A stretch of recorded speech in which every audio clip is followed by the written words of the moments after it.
Chapter 539.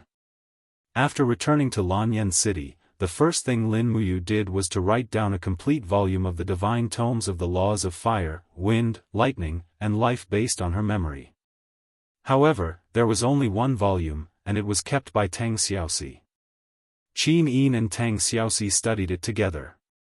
Thus, the inscriptions on the divine tomes of the 8 laws in the heavenly tome forest were all under the control of the Zetian Palace. In the 3 days after returning to Lanyan City, Lin Muyu tried many times to write a divine tome, but she failed again and again. The key to writing a book was related to one's state of mind, but not every inscription could draw upon the power of heaven and earth. In 3 days, Lin Muyu inscribed nearly 20 tool embryos, but only 2 books were completed. One was a middle-grade earth book, and the other was a high-grade earth book. The rest were all failures. On the other hand, Qin Yin had completed 3 books, 1 low-grade earth book and 2 top-grade spiritual books. This made Tang Xiaoxi extremely envious. After a trip to the Heavenly Tome Forest, Qin Yin's cultivation in Heavenly Tomes was already firmly above Tang Xiaoxi's. In the afternoon, Jin Xiaotang appeared in the Valiant Dragon Legion's camp. She was dressed in a beautiful green robe, and when her gaze fell on the embryos in front of Lin Muyu, she could not help but light up with joy. Wow, is this a high-grade earth book? This is a middle-grade earth book, and there's also a low-grade earth book. Are these two embryos top-grade spiritual books? Oh my God, were all these divine tomes written by Brother Yu? Jin Xiaotang was overjoyed. Not all of them. Lin Muyu did not tell her that 3 of them were written by Empress Qin Yin. After all, this was too shocking.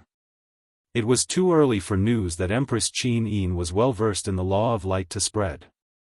She said, only 2 were written by me, and the rest were written by my friends. Xiaotang, how much can these divine tomes sell for? I'm not sure about the others, but this high-grade wind law tome should be worth at least this much. She extended her index finger. 10 million? Lin Muyu was overjoyed. Can you really sell it for that much? Maybe more expensive. Jin Xiaotang said, up until now, very few of the masters in the Heavenly Tome Pavilion have been able to write an upper-tier earth tome. This upper-tier earth tome is probably the most powerful heavenly tome in Lanyan City. Brother Yu, are you sure you want to sell this book? Lin Muyu muttered to herself for a moment. She thought about how powerful the earth tome was. If it were to fall into the hands of a thief, the consequences would be unthinkable. She said, I'm not selling it. It's just a display item to increase the Chamber of Commerce's popularity. All right. Jin Xiaotang readily agreed. Lin Muyu smiled. In the future, don't sell the tomes of heaven that I write that are above the level of earthly tomes. They are only for display. When there's a war in the future, you have to return all of them to me. These tomes of heaven are for killing, not for display. Yes, Xiaotang knows. Does Big Brother Yu still want to engrave it? Of course. Lin Muyu had a card up her sleeve. Her attainments in engraving seemed to be above the heavenly tome. Furthermore, engraving was a passive ability, so it was not impossible to use it to earn money. Perhaps she could only rely on engraving to earn money in the future. The next day, Heavenly Tome Pavilion. What? Ji Lin's hand trembled slightly, and the tea in his teacup spilled onto the ground. He looked up at Ji Shang and said, Shang, say that again. Did I hear wrongly? The Purple Flower Chamber of Commerce displayed a upper-tier earth tome? Yes, grandfather. Ji Shang said respectfully, it's a upper-tier earth tome of the law of wind. It's very rich in spiritual power. Once it activates the power of heaven and earth, its might will be unimaginable. I really don't know who was able to engrave such a heavenly tome pavilion. At the side, the Lu Residence's patriarch, Lu Yen, took a sip of tea and said, Lord Steward, it looks like there's another capable person in Lanyan City besides the Heavenly Tome Pavilion. It's a pity that such a talent was not used by our Heavenly Tome Pavilion. Ji Lin said, does Lord Lu Yen know who wrote this upper-tier Earth Tome? I don't know. Lu Yen said, but I can deduce that this person must be inextricably linked to the Purple Flower Chamber of Commerce. Otherwise, he wouldn't have displayed this priceless artifact embryo in the Purple Flower Chamber of Commerce. Humph, isn't he afraid of someone snatching it? Ji Shang said, Lord Lu Yen might not know this, but the Purple Flower Chamber of Commerce has at least 200 Divine Temple experts guarding it. Let alone snatching it, they can't even take a glance at it. Lu Yen stroked his white beard and said, Steward Ji Lin, the waters of Lanyan City's heavenly tome realm are getting murkier and murkier. I'm afraid this isn't a good thing. It's obvious that someone wants to establish a faction outside of the Heavenly Tome Pavilion. If we don't handle this matter properly, I'm afraid that the Heavenly Tome Pavilion will fall out of favor with Her Highness. At that time, I'm afraid that everything we have will disappear in the blink of an eye. Oh? Does Lord Lu Yen have an idea? We must find out who this person is as soon as possible and recruit him into the Heavenly Tome Pavilion. Also, Lu Yan's eyes shone brightly as he said, there's also news from Iha country's Xiang City. Man Ning held a Heavenly Tome conference, and a person called the Li Residence Protector wrote a supreme-grade book on the law of fire. He then fled Xiang City, and some people suspect that he has already entered the Empire's borders. If Lord Steward can find this Li Residence Protector and invite him to join the Heavenly Tome Pavilion with great rewards and status, then Her Highness will value our Heavenly Tome Pavilion even more, right? Ji Lin slowly nodded. What Lord Lu Yen said is extremely correct. I'll immediately send people to investigate and find this Li Residence Protector and have him work for us. Alright, then this old man wishes Lord Steward success in advance. Lord Lu Yen is too polite. At dusk, the setting sun shone on the pavilions of the Spiritual Medicine Department like fire. Inside the pavilion, there was a small table filled with delicacies. There was also a pot of boiling rock mutton. Chuyao had a happy expression as she looked at Lin Muyu and Tang Xiaoxi with a grin, saying, I haven't seen you for a long time, where did he go to cultivate? Lin Muyu said, he went to Lingnan. Oh? Chuyao blinked her starry eyes and did not ask further, smiling, looks like Yu's cultivation should have improved quite a bit. Yes. Lin Muyu looked at Chuyao and said, on the other hand, Big Sister Chuyao, how is your imperial sword technique? Chuyao chuckled, Second Heavenly Realm, I tested my strength 3 days ago at Temple Deacon Xianyuan Hong's place. I have the strength of a level 78 Heavenly King. He even invited me to become a deacon in the temple if I don't want to work in the Spiritual Medicine Department. Ha ha ha. Lin Muyu chuckled, not being a great deacon of the Spiritual Medicine Department and becoming a deacon in the temple, Great Deacon Xianyuan Hong really knows how to joke. Right, Shao Shi, and I still have a piece of meat here, leave it for Big Sister Chuyao to help you cultivate. I hope you can step into the Saint Realm as soon as possible, then you will be able to maintain your beauty forever. I want to too. Chuyao pursed her lips and said, the people in the Spiritual Medicine Division said that if I can't step into the Saint Domain within these 2 years, then it will be too late. At that time, even if I step into the Saint Domain, I will be an old woman. Wu, you said that after 30 years, when I step into the Saint Domain, I will become Grandma Chuyao. And looking at you and little Shi who are still so young, I will want to die. At this point, Chuyao's voice was indescribably sorrowful.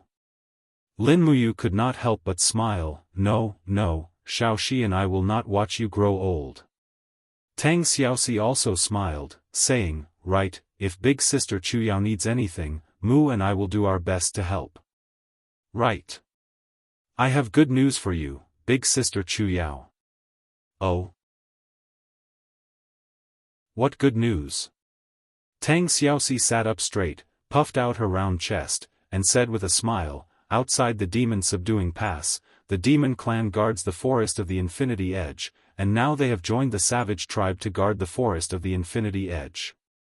Just half a month ago, a wandering traveler from the desert said that he had seen a powerful hermit in the desert, and the martial art he was good at was Lord Chu Huayin's unique martial art, the star-picking finger. So half a month ago, I entrusted the demon clan to look for this hermit, bringing a large sum of money and a sword used by Lord Chu Huayin as a keepsake, hoping to find the mental cultivation method of the star-picking finger from him. As she said this, Tang Xiaoxi paused for a moment, and then said with a smile, the star-picking finger is a unique martial art, and the mental cultivation method naturally has its own marvelous aspects. If Big Sister Chu Yao can learn the star-picking finger, I believe it will not be a problem for you to step into the saint realm in 1 or 2 years. Big Brother's star-picking finger. Chu Yao was slightly absent-minded, and then she raised her head and said gratefully, if Big Sister Xiaoxi can find the mental cultivation method of the star-picking finger, Chu Yao will be eternally grateful, and the star-picking finger will definitely become the unique martial art of the Chu clan, passed down from generation to generation. Tang Xiaoxi couldn't help but laugh. Good, that's for sure. Suddenly, she seemed to think of something, and said with a smile, passed down from generation to generation of the Chu clan? It seems that Big Sister Chu Yao has already found a man to marry, right? Chu Yao was stunned, and said, no, Xiaoxi, you are thinking too much. As she said that, Chu Yao looked at Lin Muyu faintly, and immediately, Lin Muyu was stunned, and she almost spat out the wine that she had just taken a sip of.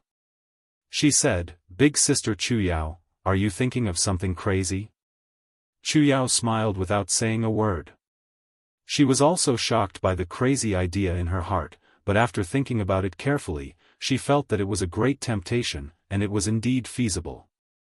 After experiencing the upheavals of the past few years, Chu Yao had also become stronger and more independent, but the thoughts in her heart had also become more stubborn. Her thoughts were very simple: if she couldn't give birth to the child of the person she loved, then what was the point of being a woman? But this idea was too bold, and she had to eat a piece of goat meat to calm herself down.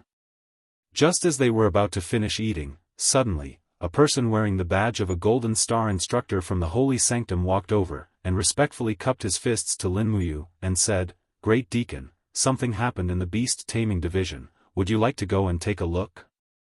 I am no longer the Great Deacon.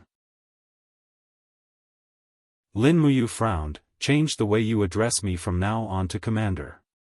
Yes. The Golden Star instructor bowed respectfully, and said, something really happened in the beast taming division. Okay, I will go now. Lin Muyu stood up, and so did Tang Xiaoxi and Chu Yao, presumably to go and see what had happened. Chapter 540. In the temple, the beast taming department was in an uproar. When Lin Muyu, Tang Xiaoxi, and Chu Yao arrived, they saw the two groups arguing endlessly, their faces red with anger. The three deacons, Guyang, Zhou Yao, and Zhenfang, were on the side, but they couldn't maintain the stability of the situation. Deacon Xianyuanhong didn't interfere with the management of the beast taming department, so he didn't appear. At the edge of the beast pen, a young silver star sparring master hugged a dead swift wolf and cried incessantly. There were claw marks on his arm, and blood flowed out. A middle-aged sparring master next to him patted his shoulder and said, Bull, don't cry. Now that the swift wolf is dead, we can just go to the dragon-seeking forest and catch another one. Don't provoke them anymore. The young sparring master wiped his tears and said, Uncle Zhao, you saw it too. Those instructors don't even treat us sparring masters as human beings. We agreed to stop the fight, but Zhangcheng let his bloodthirsty tiger bite my swift wolf to death. Not far away, a silver star instructor who was caressing the bloodthirsty tiger's head sneered and said, Niu Bei, if you're willing to bet, you must be willing to accept your loss. Since we've agreed to a duel and my bloodthirsty tiger accidentally killed your swift wolf, you should just accept your fate. Stop crying and act like a man. At most, this young master will pay you back. A swift wolf cub is at most 20 Jinin coins, this young master can afford it. Bull said angrily, you are also a beast-taming master, and you have also learned the beast-taming art. Don't you know that after the spirit fusion, the master and pet's consciousness become one? You killed my swift wolf, just like you killed me once. Do you know that kind of pain and despair? My pet doesn't want to die. I can feel its cries for help. You, people like you don't understand. Zhang Qing stood up and said indifferently, then what do you want? Do you want to fight me? If so, I accept your challenge, but the next person to die might be you and not the wolf. You. The bull clam gritted his teeth but did not say anything else. He knew that he was no match for Zhang Qing. At this time, Lin Muyu parted the crowd and brought Chu Yao and Tang Xiaoxi in. Guiyang, Zhou Yao, and Zhenfang all saw them and bowed respectfully, Marquis Yunling, Princess Shi, and Grand Deacon Chu Yao. The three people who had come were far too esteemed. Although Lin Muyu had resigned from her position as the Grand Deacon of the Divine Hall, he had single-handedly established and controlled the beast-taming department. Xian Yuanhong had never overstepped his authority over the beast-taming department, which was probably what Qin Yin had wanted. As for Zheng Fang, Zheng Yifan had performed a meritorious deed in saving the emperor's life, so he was reinstated and rebuilt the Shenwei Battalion as the Shenwei Battalion. Since Zheng Yifan was friends with Xian Yuanhong, Zheng Fang re-entered the Holy Temple as a deacon. Zheng Yifan searched for various secret methods to restore his son's Sea of Qi, which had been destroyed by Chu Huai. What happened? Lin Muyu asked. Zhenfang cupped his fists and said, reporting to Commander Yu, 2 people from the beast-taming department were competing with their pets. Due to a mistake, the Silver Star instructor Zhang Cheng's bloodthirsty tiger killed the Bronze Star training master Bull Clam's swift wolf. According to the laws of the Empire, Zhang Cheng is a noble while Bull Clam is just a commoner, so we should not pursue this matter. However, according to the rules of the Divine Hall, we will force Zhang Cheng to compensate for Bull Clam's loss. Lin Muyu furrowed her brows and walked forward. Bull Clam. Head Deacon.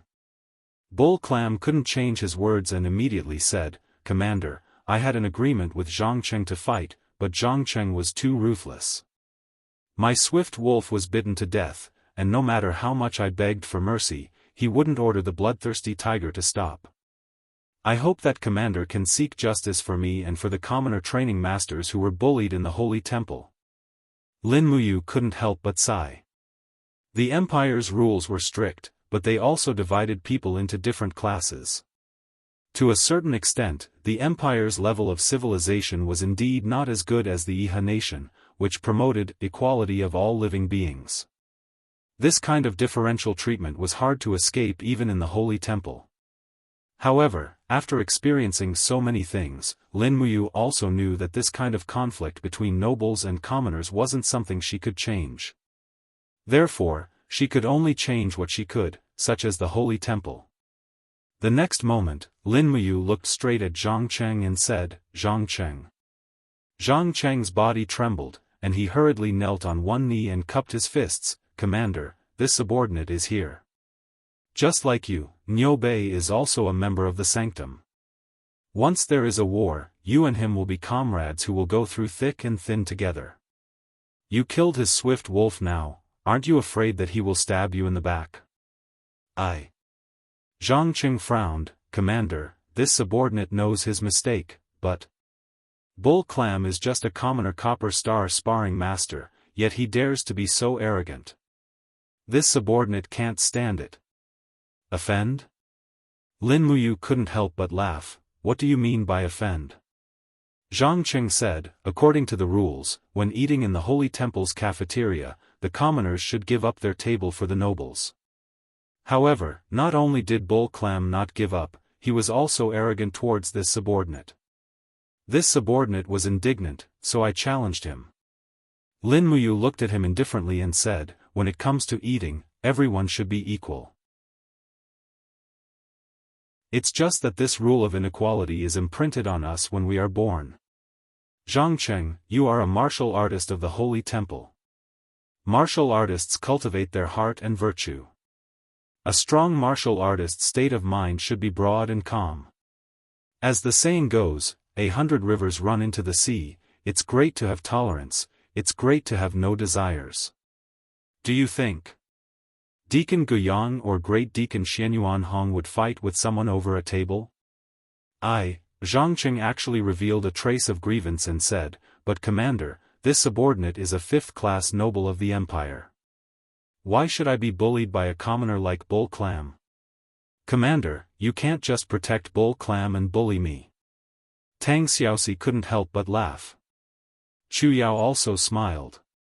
Lin Muyu still looked at Zhang Cheng and said, "Zhang Cheng, as a first-class noble of the Empire, I still use an equal attitude to reason with you.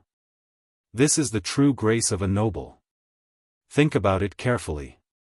Men, take Zhang Cheng away and put him in confinement for 3 days." "Yes." Zhen Fang cupped his fists and signaled with his eyes. 2 instructors immediately took Zhang Cheng away. Lin Muyu looked at Guyang and respectfully cupped her fists. "Grandpa Guyang, shall we go see the Great Deacon?" "Yes." In the main hall of the Holy Temple, Xianyuan Hong was reading a stack of scrolls attentively. He only raised his head when Lin Muyu, Guyang, Tang Xiaoxi, Chu Yao, and Zhen Fang entered. His kind face was full of smiles as he said, You're here?" "Yes." "Have a seat." "Many thanks, Great Deacon." Lin Muyu arranged for Tang Xiaoxi, Chu Yao, and the others to sit down and serve tea. Then, she sat down on a chair close to Xianyuan Hong and said, "Great Deacon, I've just settled a dispute between the nobles and commoners. I believe such matters have always existed in the Holy Temple." "Yes." Xianyuan Hong nodded. "The Holy Temple has been established for nearly 10,000 years and has left behind many bad habits. Not to mention the Holy Temple, there are many bad habits in the entire empire. However, these need to be changed. After all, the upper echelons of the empire are still decided by the nobles. We can't rush for quick results." "I know." Lin Muyu said, "That's why I have a plan that I would like to discuss with the Great Deacon." "Oh?" Xianyuan Hong couldn't help but smile. "You, speak your mind. There's no need to be polite with me." "Yes." Lin Muyu nodded. "I hope that the Great Deacon can establish a martial virtue hall in the Holy Temple. The position of the martial virtue hall is above all the other halls in the Holy Temple. Every cultivator who enters the Holy Temple must first cultivate their martial virtues before learning martial arts. Before they learn martial arts, they must first understand what martial virtues are. This way, they can reduce the infighting between the people in the Holy Temple. Cultivate martial virtues?" Xianyuan Hong muttered to himself. After a while, he said solemnly, "If a new martial virtue hall is established, I'm afraid the Holy Temple will have to draft a new set of martial virtues. If you can draft it, I will establish the martial virtue hall. The martial virtue hall will be above all other halls." "All right." Lin Muyu cupped her fists and said, "I would like to borrow Grandfather Guyang for a while." "Oh?" "Grandfather Guyang is an honest and virtuous person. With his assistance, I should be able to get twice the results with half the effort." "Good." Xianyuan Hong smiled. "Deacon Guyang, I'll leave it to you to assist you." "Yes, Great Deacon." After exiting the Grand Hall, Guyang said helplessly, You forced me to do something beyond my abilities. I, Guyang, have lived a mediocre life. How would I know what martial virtues are?" Lin Muyu turned around and held Guyang's hands with a smile. "Grandfather Guyang, you're too modest. Why did Great Deacon Lei Hong give you such a heavy responsibility? It's not because of your extraordinary martial arts cultivation, but because Grandfather Guyang is calm, generous, and open-minded. I won't say anything more about the martial virtues of the Holy Temple. I'll leave it all to you, Grandfather Guyang." Guyang was taken aback. He had lived a mediocre life and was always wise to protect himself. He didn't expect Lin Muyu to praise him like this. Zhen Fang cupped his fists and said, Deacon Guyang is a modest person. You're the most suitable person to cultivate martial virtues. Tang Xiaoxi smiled and said, Grandpa Guyang, you don't have to decline anymore. You also know that Mumu is busy with military affairs all day long and has to cultivate. He has no time to recultivate his martial virtue. Besides, Mumu is still too young and inexperienced. I'm afraid the martial virtue he cultivated won't be able to convince the public. If it's the martial virtue you wrote, it will be completely different. Guyang couldn't say anything else. He cupped his fists and said, Then I'll obey Princess Xi's orders. I'll do my best to write the martial virtues. Yes, yes. At night, he returned to the commander's tent in the Longdan army camp. After cultivating the Forging Dragon Bone Remnant Scroll for a few days, he heard Wei Chao's voice coming from outside. Commander, the Imperial Army's Deputy Commander Zhang Wei requests an audience. Zhang Wei? What's the matter? I don't know. He wants to break into the camp, this bastard. Lin Muyu stood up, only to see Zhang Wei walking in, looking travel-worn. Commander Yu, why are you so tyrannical and unreasonable? How am I tyrannical and unreasonable? Lin Muyu was confused. Zhang Wei said, Zhang Cheng of the Beast Taming Division only killed Niu Bei's swift wolf by mistake. Commander actually punished him so heavily. I, Zhang Wei, am not satisfied. Zhang Cheng is a noble while Niu Bei is just a commoner. Why? Lin Muyu frowned. Old Zhang, tell me the truth. Who is Zhang Cheng to you? Zhang Wei couldn't help but blush. That kid is this general's little whore brother. Humph, I knew it.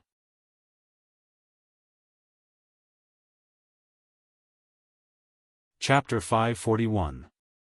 Master, just say the word, are you going to release Zhang Cheng or not? Zhang Wei sat cross-legged in the commander's tent, looking like a hoodlum, as though he would not leave until Lin Muyu spoke. You. Lin Muyu was furious. He pointed at him and said, Old Zhang, with your conduct, you still have the cheek to be the deputy commander of the Imperial Guards. If I were you, I would have been so ashamed that I would have been promoted to a corporal. Zhang Wei stared at her. Anyways. Master, you don't know how to reward and punish him. What did Zhang Cheng do wrong? You punished him like that. According to the Empire's laws, he definitely did not break any laws. Furthermore, he is willing to compensate for Cao Muscle's loss. He is already extremely benevolent. He violated martial ethics. Lin Muyu said indifferently. Zhang Wei was startled. What martial ethics? Old Zhang, have never heard of it after being in temple for so many years. Sigh, forget it. Lin Muyu said helplessly, I don't think you understand martial ethics. When I first entered temple, you bullied me. Zhang Wei was a little ashamed and said, Why are you bringing up the past? You are a bad person. Lin Muyu glanced at him. So you also know that I can beat the crap out of you with one finger? Zhang Wei pointed at him. Look, what martial ethics are you talking about? You are the great deacon of temple, you cannot speak vulgarities. Even I, Old Zhang, do not speak vulgarities. Lin Muyu spat out, and said, Locking Zhang Cheng up is temple's matter. Go ask Deacon Guyang tomorrow. Don't talk to me about this, if you don't leave. Wei Chou, go get Situ Sen and Situ Shui to come in and chase Zhang Wei out. He is disturbing my rest. Wei Chou laughed outside the tent. This subordinate will go now. Zhang Wei immediately climbed up. I cannot afford to offend you. All right, I will go ask Deacon Guyang tomorrow. Humph, go. Heh, Zhang Wei shamelessly left. Under the starlight outside, a group of Imperial Army cavalrymen were waiting for him. One of the Kiliarchs approached him and asked, Vice Commander, how was it? Did Commander Yu give you face? Zhang Wei turned around and glared at him. Commander Yu and I have known each other for a long time and we have deep feelings for each other. We will solve our own problems. why are you talking so much? What does it have to do with you? The chilly arch fell silent. It seemed that Zhang Wei had been snubbed, and it was best not to provoke him. Otherwise, it would be bad if he exploded. Zhang Wei had a fiery temper, and the entire imperial army only gave face to Feng Jixing. After all, Feng Jixing had already stepped into the Holy King realm. Even 20 Zhang Weis would not be a match for him. Wei Chou strode into the tent, smiling. Commander, you've gone to bed early. Bai Yin will be on duty for the rest of the night, so you can sleep in peace. As for tomorrow's matters, we'll settle them tomorrow. Lin Muyu nodded and suddenly asked, Wei Chou, have you been busy with military affairs recently? It's all right. With General Sun and General Shue's help, I don't have to personally attend to all the affairs of the valiant Dragon Legion. Thus, I've been rather idle these days. That's good. Lin Muyu smiled. Since that's the case, I'll appoint you as the person in charge of the beast taming department. You'll be in charge of it. You've been in charge of it before, so you should know the pros and cons, right? Wei Chou cupped his fists respectfully. The beast taming department currently has at least 200 people. Most of them have cultivated the first 2 volumes of the beast taming art and can fuse with spirit beasts. However, due to limited conditions, they can only tame low-level spirit beasts such as wolves, which are not very useful in battle. That's the problem you need to solve. Lin Muyu smiled. The spirit beasts of the beast taming department are too messy. They are not very useful in battle. Take the wolves for example. I think, even a 3,000-year-old wolf would not be able to withstand an armor demon's axe, right? That's right. The wolf's defense is too weak. It's not suitable as a beast of war. In my opinion, there's a lake in the depths of the dragon-seeking forest called the Cloud Dragon Lake. A type of land tortoise lives on the lakeside of the Cloud Dragon Lake called the blazing black tortoise. The shell of the blazing black tortoise is extremely hard. Even white diamond arrows can't penetrate it. The blazing black tortoise that has lived for more than 3,000 years will have matured shells. Perhaps a cultivator with a higher cultivation in the beast taming department can tame a blazing black tortoise to aid in battle. Sure. Lin Muyu nodded. I'll leave the taming of the blazing black tortoise to you. Inform me before you set off. I'll go with everyone. We must minimize casualties. Yes, I understand. The next morning, the bell in the Divine Temple reverberated. It was the bell for the Divine Temple staff to assemble in the morning. More than 1,000 Divine Temple staff stood in great numbers in the huge Divine Temple square. Lin Muyu, Xian Yuanhong, and other important higher-ups were also present. Guiyang held a scroll in his hand and read out the rules of the martial virtues after the establishment of the Martial Virtue Hall. There were a total of 8 virtues: benevolence, loyalty, stopping war, facing the abyss, bravery, self-improvement, openness, and humility. Lin Muyu was very satisfied with the 8 great martial virtues. Getting Guiyang to write the martial virtues was indeed the right choice. With the establishment of the Martial Virtue Hall, the 8 great martial virtues would be like waves that would constantly affect the Empire's territory outside of Lanyan City. After that, Guiyang naturally became the first deacon of the Martial Virtue Hall. This was also the result of Lin Muyu's recommendation. After all, if Guiyang could not do it, he could only do it. To be honest, Lin Muyu did not have much time to waste in the Martial Virtue Hall. In the afternoon, he brought Bai Yin and the other guards to the Zine Flower Merchant Guild. Naturally, it was still Jin Xiaotang who personally welcomed him. Today, Jin Xiaotang was wearing a light pink dress. She was delicate and beautiful, and her youthful appearance was truly enchanting. She gracefully walked forward and said with a smile, "Brother Yu, what do you want to buy from the Merchant Guild today?" Lin Muyu calculated the items in the Qiankuan pouch and said, "Give me the gems I need for the quarter mark. Also, prepare some dark steel and low-grade dark gold powder. Oh. Jin Xiaotang was extremely intelligent and had already guessed some clues. She held on to Lin Muyu's hand and walked out of the small hall. She moved closer to his ear and said, "Indeed, a superb weapon that has both the inscription and the heavenly book will definitely have a sky-high price." Lin Muyu could not help but be speechless. Jin Xiaotang was really too smart. She had guessed his thoughts just like that. That's right.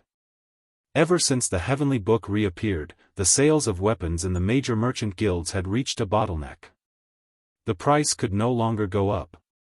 Spiritual and mystical grade weapons had basically become weapon embryos. Most of the prices had dropped by at least 50%. At this time, the most sought-after weapons were spiritual and mystical grade weapons that had the inscription or the heavenly book. Therefore, this time, Lin Muyu wanted to make use of his free time to forge in batches. Although the probability of a book being formed was relatively low, once it was formed, it would be a priceless treasure.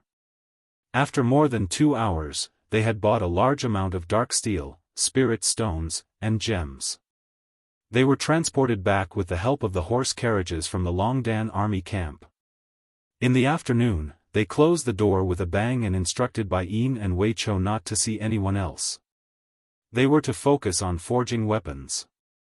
From afternoon to night, a total of 24 longswords were forged. All of them were mystical grade weapons. Basically, they were mystical grade level 7 to mystical grade level 2.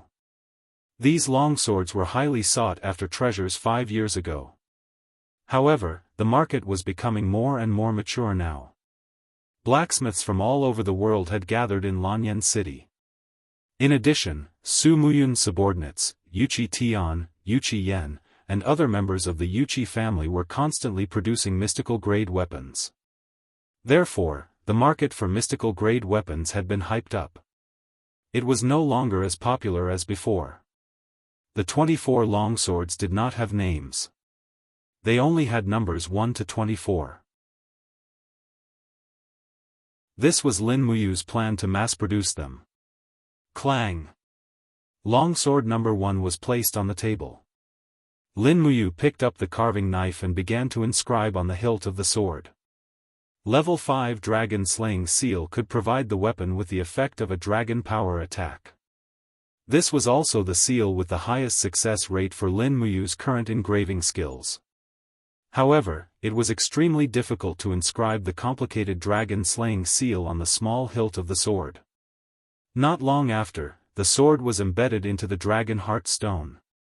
However, the blade was dull and the engraving was actually broken.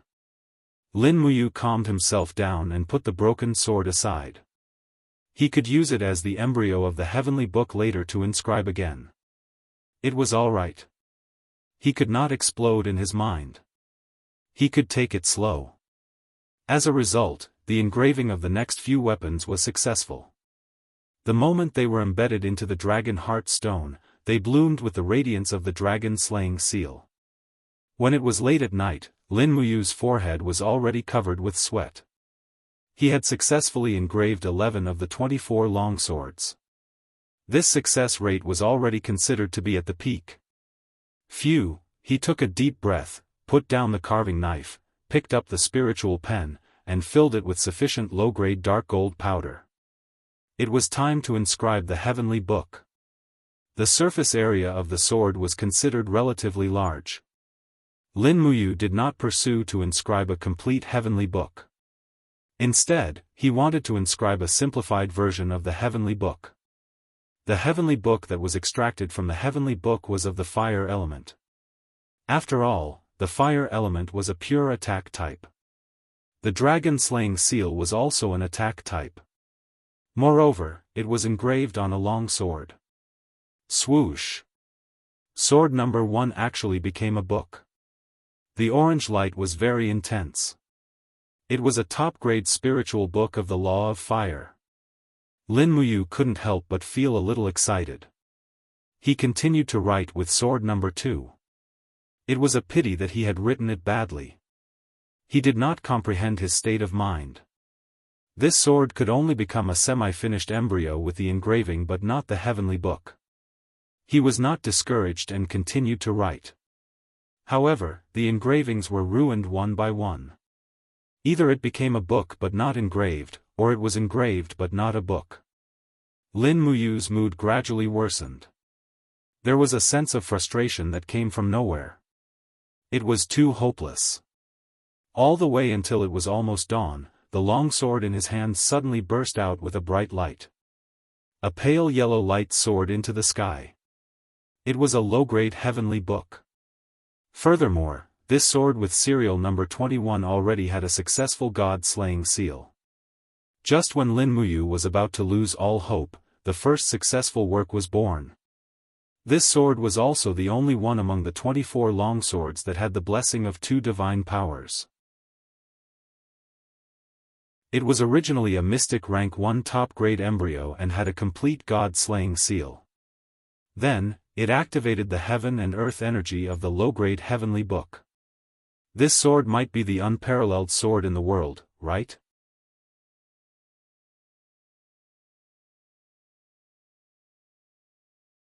Chapter 542. Heavenly Book Pavilion, Elders Conference. Bada. Ouyang Ping took a puff from his pipe, his face was cloudy. Lu Yen squinted his eyes and said, "Everyone, please say something. What kind of extraordinary person is behind the Zine Flower Chamber of Commerce to be proficient in both engraving techniques and the heavenly book technique?" Ji Lin remained silent. After a long while, he looked at Qin Yong and said, "Prince Zhong, you are the uncle of Her Highness the Empress. Perhaps you can ask Her Highness the Empress to issue an edict and invite the extraordinary person behind the Zine Flower Chamber of Commerce out." Qin Yong couldn't help but laugh. "Lord Manager, please don't joke around. This is an extraordinary person who can write a top-grade earth book. Adding on the current possibility, he might also be proficient in engraving techniques. If such an extraordinary person really joins the Heavenly Book Pavilion, do you think Her Highness will promote him to be the new manager? After all, whoever can write a stronger heavenly book will be promoted to manager. This is the agreement when the Heavenly Book Pavilion was established." This, Ji Lin once again fell into silence. He naturally wasn't willing to give up his position as the number 1 person in the Heavenly Book Pavilion. However, no one in the Empire was able to write a heavenly book technique, and that extraordinary person might be the first person to do so. If that was the case, his position as the manager of the Heavenly Book Pavilion would be in jeopardy. Perhaps, letting this extraordinary person remain a mystery was the best outcome. Beside Lu Yen, Lu Feng cupped his fists and said, "Manager Ji Lin, no matter what, we should think of a way. Otherwise, the Zine Flower Chamber of Commerce's limelight will be completely above our Heavenly Book Pavilion. Where will we put our face?" Ji Lin said, "Young Master Lu Feng is right. I heard that young Master Lu Feng is trying to write a top-grade earth book, but I don't know if it's true." Lu Feng frowned. "Junior's writing strength is insufficient. I am truly ashamed that I can't write a top-grade earth book." Lu Ying, who was beside him, said, "Then why don't we go find Jean Xiaotang and ask her who this person is? It's too boring to keep guessing here." Lu Yen hurriedly said, Don't speak nonsense." Ji Lin took a deep breath, stretched his body, and said, "Everyone, from tomorrow onwards, I will go into seclusion to comprehend the Heavenly Book mantra. The matters of the Heavenly Book Pavilion will be jointly managed by Prince Zhong, Lord Lu Yen, and Lord Ouyang Ping. I hope that everyone can work together and make the Heavenly Book Pavilion the pride of the Empire's Heavenly Book world." "Yes, Lord Steward." In Eagle Nest Mountain, the interior of the mountain was completely dark. In the darkness, one could vaguely see a man with an imposing figure sitting cross-legged on a rock. Streams of dou qi slowly revolved around his body. The flowing dou qi seeped into his skin and formed clouds that lingered around him in the blink of an eye. Layers of golden energy pulsated on the surface of his skin. It was an indestructible energy that originated from the unbreakable Vajra profound energy. He slowly let out a sigh of relief and entered a very peaceful state of mind. Suddenly, his spiritual perception flew out of his body and soared into the sky. Beyond the 9 heavens, the sky was filled with golden radiance and dense divine power. Between the spirit mountains, there were images of various Buddhas. The Buddhas did not speak and only put their palms together. In the next moment, Sanskrit chants appeared beside his ears. It was boundlessly auspicious. Feng Jixing couldn't help but lie down in the sky and accept the baptism of the Sanskrit chants. Every inch of his body was bathed in this extremely comfortable Buddhist profound energy. Immortal Sanskrit chants. Finally, Feng Jixing cultivated the Vajra protection divine art to the 6th stage. He could clearly feel the Vajra protection chi on the surface of his body becoming more and more tyrannical and solid. He had already achieved initial success in this divine art. At the very least, he no longer needed to rely on battle armor to protect himself. Moreover, when he was fighting against a powerhouse of the same level, relying on battle armor alone was far from enough. This was also one of the reasons why Feng Jixing was so focused on cultivating the Vajra protection divine art. His cultivation of the Vajra protection divine art had already surpassed that of Lin Muyu. The reason was simple: focus. During this period of time, Feng Jixing had only cultivated the Vajra protection divine art, while Lin Muyu had to cultivate the star arts and dragon forging bone remnant scroll. Knock knock, the sound of knocking came from the stone door. Who is it? Feng Jixing slowly opened his eyes. His body was still in a cross-legged position. The strong muscles on his arms and chest were glistening with sweat. Unknowingly, he was already drenched in sweat. Subordinate Luo Yu requests to see the commander. Come in. Creak. The stone door opened and Luo Yu walked in with a torch. She respectfully knelt on one knee and said, "Commander, you have been cultivating in the mountain for a full 17 days. I know. Has you come back?" He came back a few days ago. Luo Yu said, "General Feng, there was a letter from Lingdong province. They found new movements of the demon race." What happened to the demon race? Feng Jixing raised his eyebrows and asked. Someone saw Qianfeng commanding the newly formed Armor Demon Legion to train. He prepared heavy battle shields and sharp steel spears for the armor demons. The battle formation they are practicing is somewhat similar to the Qianquan battle method used by General Feng. What? Feng Jixing gasped in disbelief and said, Qianfeng has only seen the Qianquan battle method once. Has he learned it? I don't know. But I do know that Qianfeng has begun to forge armors for the armor demons to protect the heart, head and other fatal parts of the armor demons. Moreover, a batch of armor demons is sent to Qianfeng almost every day. Our scouts exchanged their lives for the intelligence. Qianfeng has rebuilt at least 50,000 armor demons. A centipede dies but doesn't fall down. Feng Jixing slowly murmured and said, Have you and His Highness received this news? Not yet. Go and tell them immediately that the Empire must strengthen the training of the soldiers. The demon race has not given up their intention to offend us. In addition, immediately send out an order to strengthen the defense of the steel wall. No one knows when the demon race will launch the next attack. Yes, subordinate understands. Does General Feng still want to continue training? Yes. Feng Jixing nodded his head. I want to master the 7th layer of the diamond body protection in one go before I come out. You go first, discuss any news regarding the demon race with Yu. When I'm not around, he will be able to take charge. Yes. 2 days later, the Zine Flower auction house had a great harvest.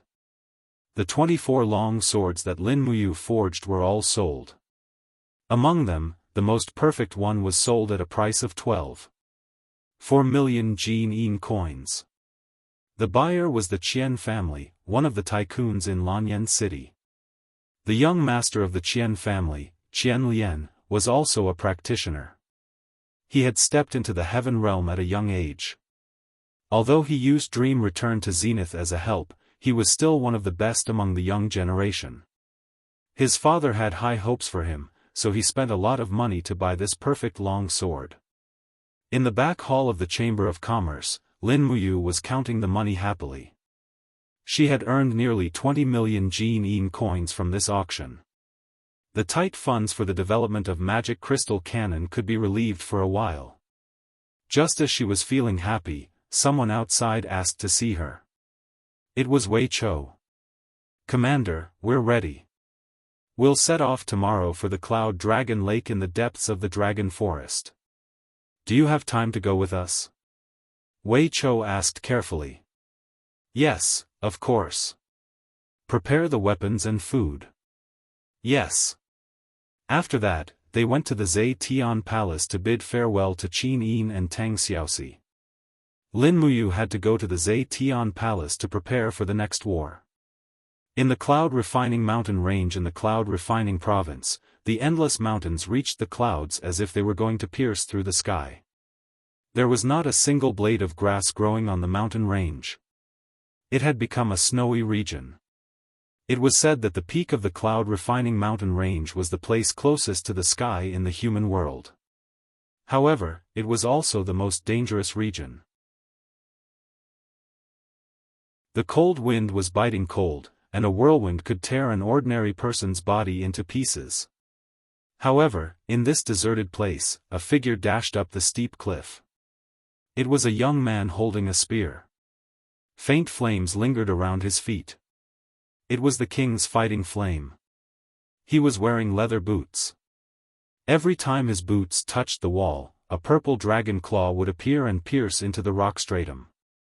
This was also the reason why he could walk on the steep cliff as if it was flat ground. The spear rested on his shoulder, and he was carrying the corpse of a muntjac. There was a hint of joy on his face. After a few leaps, he landed on the snowy land at the peak of the Cloud Refining Mountain Range. His figure flashed like lightning into a cave in the snowy region. "Master, Master." He smiled happily and said, "Look, Master, what did I catch?" Inside the cave, an old man with white hair and beard slowly opened his eyes. Looking at the proud expression on his face, the old man couldn't help but smile. "Xian, you went hunting again?" "Yes." The young man called Xian knelt on one knee and said, "Luo Xian greets Master. There is no food in the Cloud Refining Mountain Range, so I wanted to catch some game for Master." The old man laughed. "I have been cultivating for thousands of years. I am about to see through the secrets of heaven and step into the godly state, so I don't care about food. Xian, you have already achieved some success in your studies. You have stepped into the Holy King state at the age of 29. How many people in this world can do that? It is time to go down the mountain." Luo Xian was stunned. "Master, I'm not going anywhere." "Nonsense." The old man's expression became stern. "Remember, you are the descendant of the famous General Luo Tonghai. The blood of a godly general flows in your body. Moreover, you have awakened your first-grade martial spirit, the purple dragon, more than 10 years ago. You were born extraordinary, so how can you stay in the wilderness with me? Go find your foster father." "My foster father?" Luo Xian was stunned. "Yes, when you were 7 years old, a general took you in as his foster son. Have you forgotten? Foster father, he." Luo Xian's face was full of displeasure. "Foster father took me in as his son, but he never came to see me. He must have forgotten about me." "How can that be? Your foster father is a feudal lord who controls half the country. Moreover, the Cloud Refining Mountain Range is a dangerous place. How could he have come here without your cultivation? Go, find Duke Yun Su Muyun in the imperial capital. Be filial to him and be loyal to the empire. Your master will ascend to the godly world in 3 days. Xian, take care of yourself. Leave the Cloud Refining Mountain Range tonight." "Yes, Master." Luo Xian knelt on the ground with tears streaming down her face. When will disciple be able to see master again after you ascend? The old man smiled. When you ascend to the heavenly world, master will come looking for you. Cultivate well in the mortal world. Yes, master.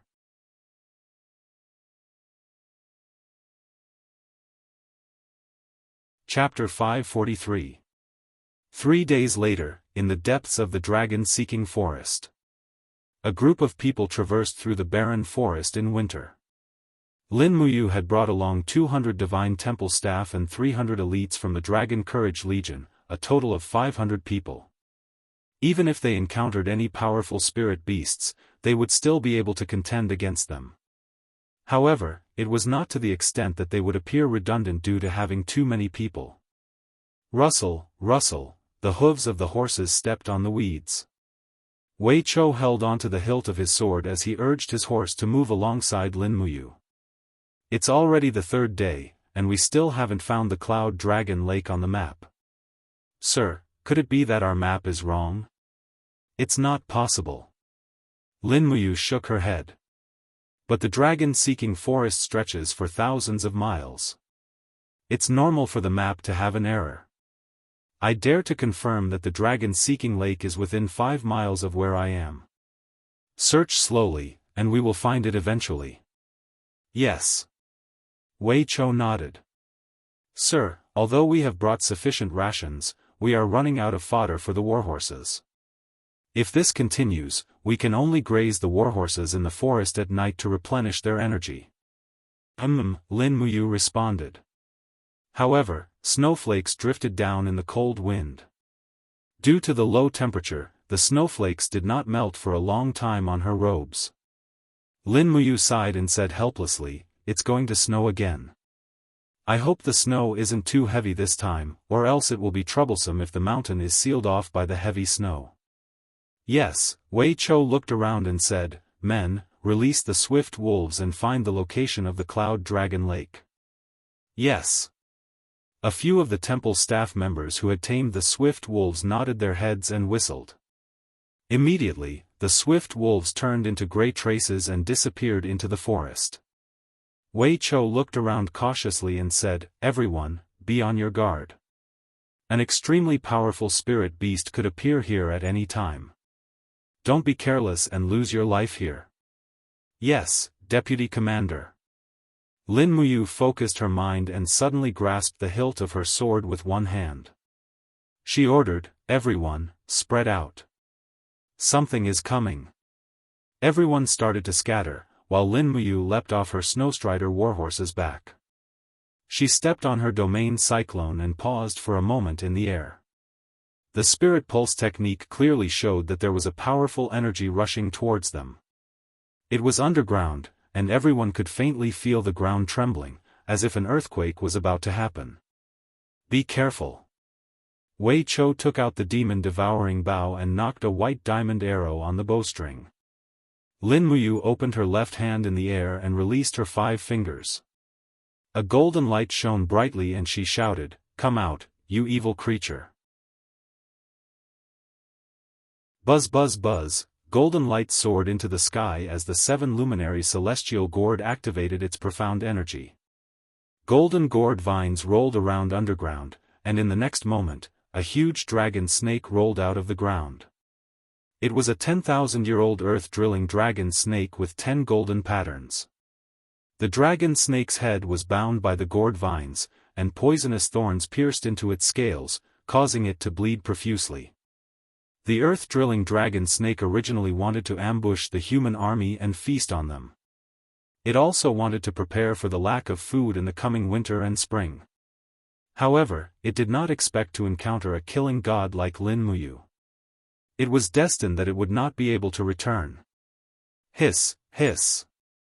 The dragon serpent roared angrily and suddenly opened its mouth to spit out a mouthful of flames towards the dozens of people from the holy temple in the distance. These people from the holy temple all had unique skills. Their true qi and do qi shone brightly, and their martial spirits emerged from their bodies. They were about to enter a defensive state, but with their strength, they might not be able to withstand the breath of the dragon serpent. Bang! Lin Muyu landed heavily on the ground and opened her left hand. The golden dragon blood shield flew up and blocked the breath of the dragon serpent. Without waiting for the dragon serpent to resist, Lin Muyu pounced forward and unsheathed the star's sword. Her two martial spirits fused instantly, and the huge treasure sword shone brightly as it slashed at the head of the dragon serpent. Pfft! The dragon serpent's protective spiritual energy was instantly shattered. In the next moment, Lin Muyu's simple and clean slash directly chopped off the head of the dragon serpent. The remaining half of the dragon serpent's body twisted crazily in the soil, and the upper half was spewing out blood. It twisted violently, but it was only a matter of time before it died. Wei Chou and Bai Yin looked at each other. They knew that Lin Muyu was powerful, but they did not know that the commander of the Dragon Courage Legion could kill a 10,000-year-old spirit beast in one move. Dang! The star's sword was unsheathed, and Lin Muyu walked forward. She opened her palm slightly, and the exposed spirit stones of the dragon serpent were sucked into her palm. The flames washed away the snake's blood, and she casually threw the spirit stones into her universe bag. Lin Muyu smiled and said, "The earth-drilling dragon serpent is of the fire attribute, so its meat is not bad.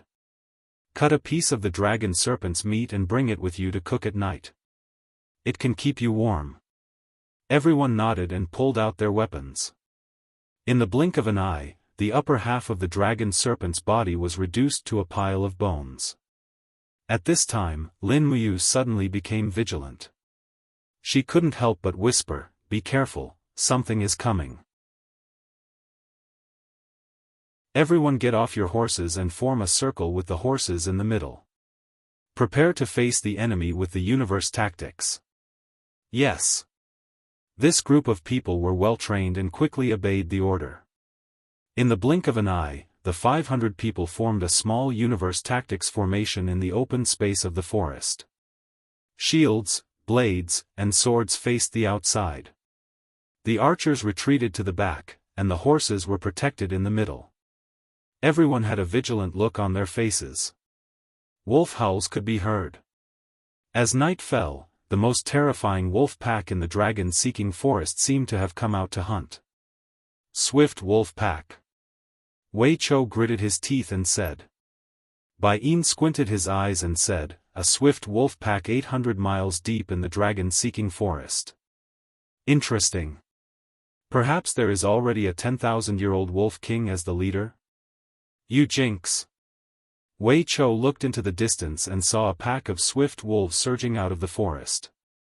As expected, a wolf king with a total of 12 golden patterns on its head glared at the people in the forest. It bared its teeth, and a stream of mucus flowed down its teeth.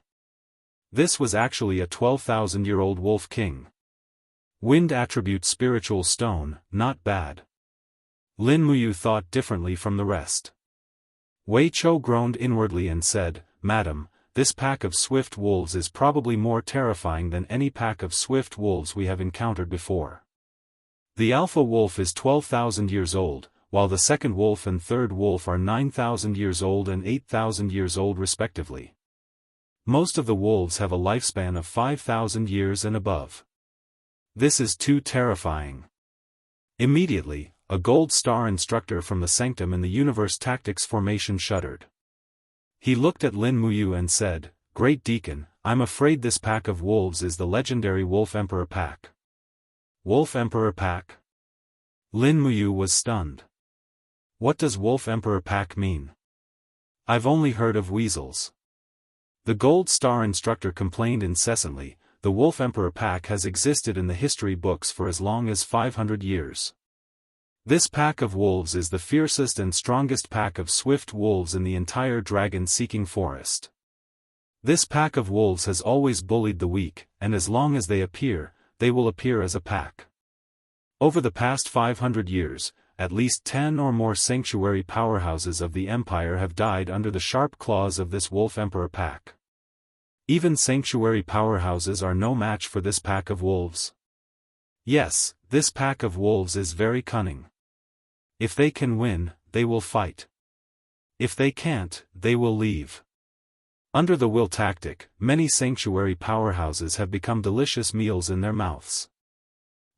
Fortunately, we have more people. Lin Muyu pulled out the star's sword again and said, "Prepare for battle. Prepare the white diamond arrows. Once we enter the shooting range, start shooting. I want to kill more than 100 of them before the wolves arrive." Snowflakes rustled and fell on everyone. In the distance, there was a rustling sound, and a dense pack of wolves emerged. Their lifespans ranged from 2,000 to 10,000 years. The sky darkened in the blink of an eye, and the pack of wolves roared and pounced on them. Swoosh! Wei Chao's arrow flew out and directly pierced through the throat of a 4,100-year-old swift wolf. With an "ao-ao" sound, the swift wolf fell to the ground and rolled far away, immediately dying. Good archery. Bai Yin could not help but smile. He immediately raised his hand and shot an arrow. The arrow disappeared into the forest. Bai Yin's archery skills were obviously not comparable to the art of stealing. Lin Muyu saw this and was determined to get her hands on the spirit stones of the leader wolf, the second wolf and the third wolf. It was rare to see a wind elemental spirit stone with a long lifespan. Once a wind elemental spirit stone was refined, it could greatly increase the speed of a sharp blade. It was extremely rare. Roar! The chieftain wolf roared. Its chest had been hit by 2 arrows from Wei Chou, and it was already bleeding. However, its vitality was very strong, and it still pounced on them. It opened its huge mouth, and a storm descended along with it. Oh no! Wei Chou turned pale with fright. However, Lin Muyu was much calmer. Her figure dashed forward like a bolt of lightning, and a circle of golden gourd walls surrounded her, protecting her body perfectly. The star's sword slashed down from the sky, and 5 mountains descend from the heavens appeared. Boom! The powerful astral energy dispersed the storm formed by the Wolf King. The star's sword landed directly on the Wolf King's head, and with a "kacha" sound, the skull was cut open. Woo, woo, the Wolf King howled miserably. Who would have thought that there would be such a powerful expert in this group of people? Its body fell to the ground under the power of the 5 mountains descend. With a miserable howl, it actually wanted to run away with its tail between its legs. Want to run? Ha!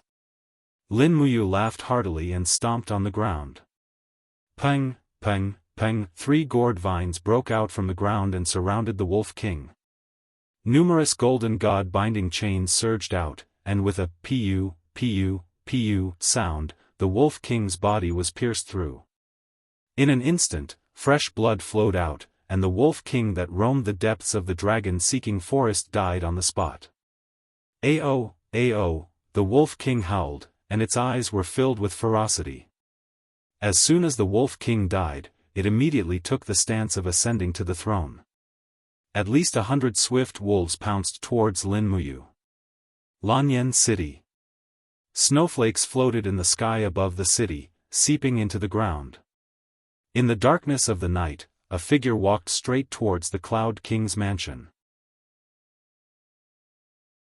His leather boots left traces of snow on the ground. He carried an iron spear on his shoulder, and half of a badger's body was hanging on the other end. This badger's body had already been mostly eaten. Who are you?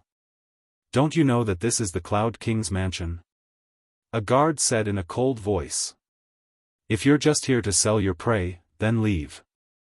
The Cloud King's mansion has no shortage of food. I'm not here to sell prey. I'm here to look for my godfather, Su Muyun. The young man raised his head. Under the leather cloak, a pair of clear eyes was like an inverted star.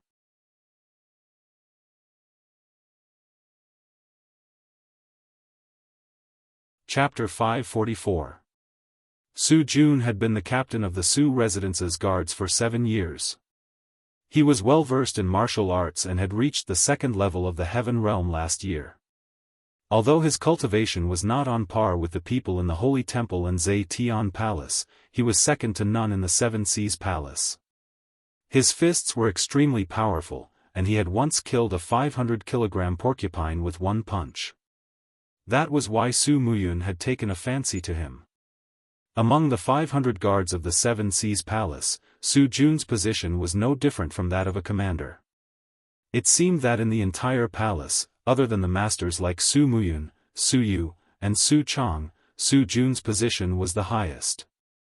However, Su Muyun thought that Su Jun was not talented enough to hold a military position, so he did not assign him military duties.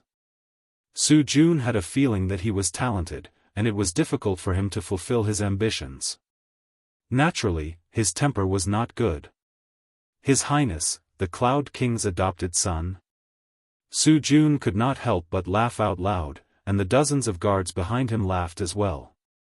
Looking at the newcomer, Su Jun raised his thick eyebrows and said, "How dare a peasant like you claim to be the adopted son of His Highness, the Cloud King? Do you know what happened to someone who claimed to be the butler's son last month? He was beaten so badly that his front teeth fell out. Boy, do you want to try my fist?" The young man looked straight into Su Jun's eyes and said, "If I challenge you and win, will I be allowed to see my adopted father, Su Muyun?" Su Jun's smile became even wider. "You're just a hunter, and you want to challenge me? Ha ha ha, I'm afraid you're not strong enough. Forget it, it's rare that I, your grandfather, am in a good mood today. Then, let's have a few moves." Su Jun raised his hand and threw the sword in his hand to a guard behind him, and said, "All of you look carefully, see how your boss teaches this country bumpkin who doesn't know the immensity of heaven and earth. Go, sir." The group of guards raised their weapons and cheered loudly. Su Jun was unarmed. Both of his fists abruptly collided in front of his chest, and flames burst forth. He cultivated the law of fire, and with a ferocious punch, a fire wolf martial spirit appeared behind him, exuding an imposing aura. The young man couldn't help but smile. He raised his hand and threw the spear and the prey into the snow behind him, saying, "Since you're using fist techniques, then I'll use fist techniques to break you. You're asking for a beating." Su Jun bellowed, and his iron fist was like a ferocious dragon emerging from the sea, heading straight for his opponent. Who? The flame drew a mark in the night sky. The strength of this punch was no less than 1,000 jin. It was not something an ordinary person could block. Moreover, the fist was surrounded by the fire wolf martial spirit's gale. Just a blow from the gale would be fatal. However, under the astonished gazes of the crowd, the mysterious youth merely raised his right palm and suddenly exerted force. Immediately, the roar of a dragon filled the air as a purple dragon spirit appeared behind him. His palm transformed into a dragon claw and with a "pa" sound, he grabbed Su Jun's fist. With a sudden twist of his wrist, Su Jun fell to the ground along with his fist. Before Su Jun could land on the ground, the mysterious youth flew forward and lightly kicked out. Bang! The captain of the Yunzhong Palace's imperial bodyguard was sent flying along the snow, crashing heavily onto the stone steps. His face was a mess, and he struggled to get up in disbelief. Looking at the mysterious youth, his face was filled with astonishment. "You? Who are you?" "I've already said, I'm Su Muyun's adopted son. My name is Luo Xian," the youth said calmly. "You? Just you wait." Su Jun scrambled and rushed into the mansion. "What?" Su Muyun, who was having his dinner, was shocked. "You're saying, that person's name is Luo Xian, and he defeated you in one move?" Su Jun covered the wound on his abdomen, and his face was filled with shame as he said, "Yes, he called himself Luo Xian, and said that he's your highness's adopted son, but I think he's just a hunter, and he used tricks to defeat me. Your highness, please don't be fooled by him." Su Muyun ignored him, and clapped his hands. "Luo Xian has become a talent. Luo Xian has finally become a talent." Su Yu, who was at the side, asked, "Father, who is Luo Xian?" Do you remember 22 years ago when I led an army to attack the rebels in the cloud refining mountain range? At that time, I got lost in the cloud refining mountain range, and I met a child. After asking around, I found out that he was the descendant of Luo Tonghai, the meritorious founding minister, so I took him as my adopted son. That child has been cultivating in the mountains, and now he has finally become a talent. Quick, come with me to see this younger brother of yours that you've never met before. Yes. When Su Muyun and Su Yu arrived outside the palace, they saw Luo Xian standing alone in the snow. However, the snow that was flying in the air couldn't land on him, as it was pushed away by an invisible force. He was circulating his qi to ward off the cold. Su Muyun, who was dressed in a luxurious black robe embroidered with gold patterns, walked out with the help of Su Yu. He looked straight at Luo Xian, and said excitedly, "Xian, you've finally grown up." Luo Xian was stunned. "You are?" "I'm your adoptive father, Su Muyun." Su Muyun walked forward shakily, but he was no longer as tall as he was when he was young. He used his trembling hands to measure himself, and said with a smile, "Back then, you were only this tall." Adoptive father's frame has also shrunk because of old age. "Sigh, I've grown old." Luo Xian was extremely excited. She held onto Su Muyun's arms and said, You're really my adoptive father, General Su Muyun?" "That's me." "How is your master?" "Master is about to ascend to the heavenly realm, so he sent me to assist him." "Oh, that's great." Luo Xian immediately knelt down, and said, "Luo Xian greets adoptive father." Good. "Quickly get up." Su Muyun was so excited that his whole body trembled, and said, "Xian, quickly come and meet your sister. Her name is Su Yu. From now on, you two can call each other brother and sister, right?" Luo Xian greets sister Su Yu. "Good brother." Su Yu was beaming with joy. Ever since Su Qin died in battle, she hadn't had a brother for a long time. Now that the heavens had gifted her such a handsome and powerful brother, how could she not be happy? Su Muyun patted Luo Xian's shoulder, and his face was filled with a doting smile, and said, "Luo Xian, I heard that you defeated my guard captain, Su Jun. Is that true?" "Guard captain?" Luo Xian was stunned, and said with a smile, "Adoptive father, your guard captain is really weak." Su Jun was immediately embarrassed, but he couldn't refute it. Luo Xian's status was now completely above his, and the difference between a master and a servant was like heaven and earth. "Are you really that powerful?" Su Muyun smiled slightly, and said, "Come, why don't you show your strength to adoptive father?" "Alright, adoptive father, please take a few steps back." Su Yu supported Su Muyun and took a few steps back, letting Luo Xian stand alone in the open space in front of the mansion. After slowly closing his eyes, the snowflakes around Luo Xian moved without any wind, and slowly rose up, spinning into a snowstorm. At the same time, Luo Xian's body surface was enshrouded with a fiery red Do Qi, which was the king's Do Qi of the Holy King realm. Hong, a dragon roared, and a bright purple divine dragon martial soul soared into the sky, circling around Luo Xian. For a moment, an invisible pressure fell, and the stone bricks in front of the mansion cracked, and a powerful destructive force was raging. Su Yu's small mouth opened wide, and said, "King's Do Qi, he is actually a powerhouse of the Holy King level, my god." Su Muyun's face was full of joy, and said, "Enough, Luo Xian, it's enough, adoptive father knows your strength." Luo Xian smiled slightly, and the surrounding cyclone disappeared in an instant, and the snowflakes fell to the ground, and said, "Adoptive father, is Luo Xian strong enough to be a general?" "Yes, I can be." Su Muyun beamed, "With a little more training, I can be the main general at the front lines." "Luo Xian, you haven't eaten yet, right? Quick, come in with me and your sister, today is our family's first reunion meal." Luo Xian was moved, and tears welled up in his eyes. Since young, he had followed his master to cultivate alone.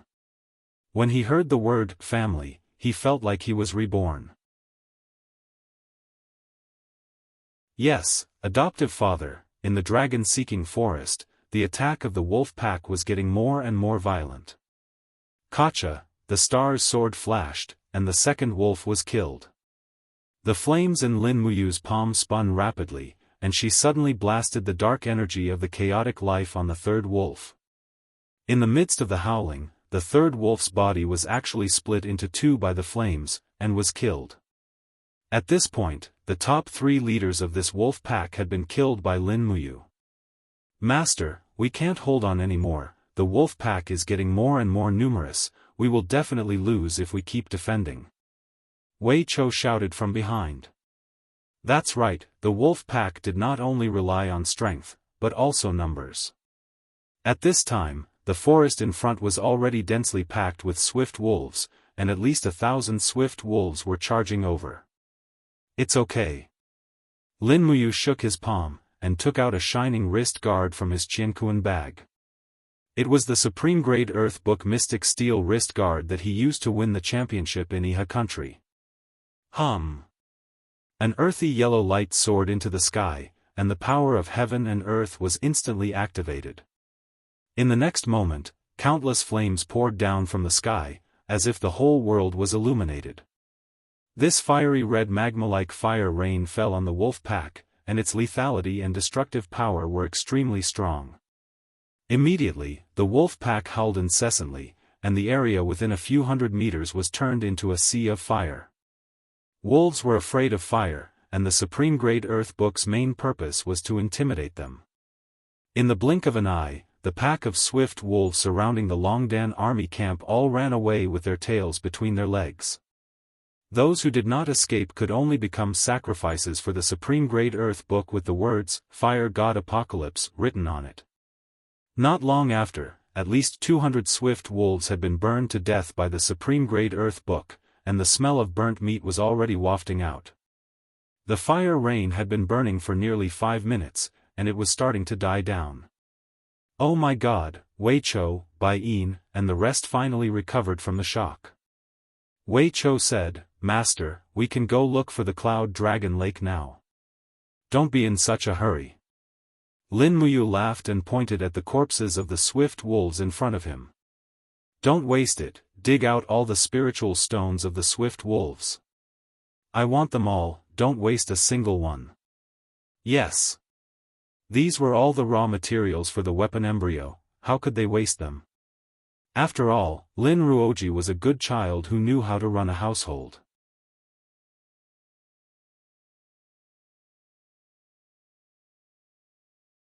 Chapter 545. Whoa! While the group was moving, a swift wolf was limping towards them from afar. It was howling in pain, as though it was injured by something. Its neck had a special collar made by Temple. It was a swift wolf that was tamed by Temple. Little Gray, come here. A young staff member hurriedly got off his horse and hugged the swift wolf affectionately. The swift wolf whimpered in its master's ear for a while, as if it had been wronged. Not long after, the staff member turned to Lin Muyu and cupped his fists. Reporting to Commander, this subordinate's swift wolf has found the Cloud Dragon Lake. It's about 7 kilometers north of us, but there are many bloodthirsty tigers living around the lake, so we need to be careful. Understood. Lin Muyu looked at the swift wolf's injuries. Its hind legs were covered in blood, so it must have been injured by the bloodthirsty tiger. However, the bloodthirsty tiger had not been able to kill the swift wolf that had been scouting ahead. This meant that the bloodthirsty tiger was not that strong, at most about 10,000 years old. Turn north. Everyone, be careful. Do not let your weapons leave your hands. Yes, Commander. They were already deep in the dragon-seeking forest, so encountering 10,000-year-old spirit beasts was a common occurrence. Furthermore, it was said that the Cloud Dragon Lake contained an extremely rich spiritual energy. Many spirit beasts lived underwater, making it even more dangerous. Looking at the drifting snow and the dark night, Wei Chou cupped his fists. My lord, our vision is already very blurry. Perhaps we should set up camp here tonight and search for the Cloud Dragon Lake tomorrow morning. We will be at a disadvantage if we fight the bloodthirsty tigers at night. That's fine. Set up camp. Yes. Wei Chou waved his arm, and everyone dismounted from their horses, set up tents, and started a fire to cook. In fact, many of them could no longer endure the bitter cold of the wilderness. If they were to starve, not many of them would be able to keep their spirits up. Lin Muyu cooked a pot of swanny meat for herself and Wei Chou and ate it. Then, she used the clear heart incantation to remove the heat poison for Wei Chou. She then sat cross-legged in the tent and operated the forging dragon bone remnant scroll. She tempered the dou qi in her meridians and the strength of her qi si. Wei Chou cultivated for a while at the side. Looking at the faintly discernible dou qi flames around Lin Muyu, he couldn't help but say, when Lord Commander first came to Lanyan City, she was only at the Earth Realm. In just a few years, she actually stepped into the second layer of Sage Realm. She really is a peerless genius. Lin Muyu couldn't help but smile. If you have something to say, just say it, you brat. Wei Chou smiled awkwardly, cupped his fists, and respectfully said, Wei Chou has no great ambitions, but I also hope to cultivate to the same level as Lord Commander. I want to serve the Empire loyally. However, because of my status, Wei Chou doesn't dare to overstep my authority. So, I ask for Lord Commander's advice.